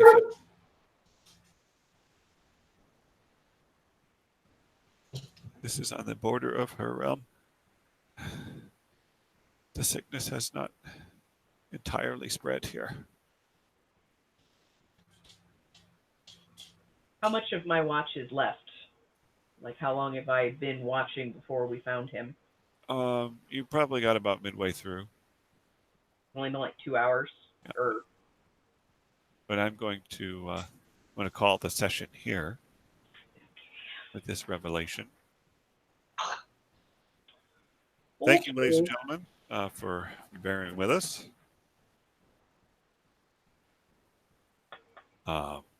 Thank you. Good night and good luck.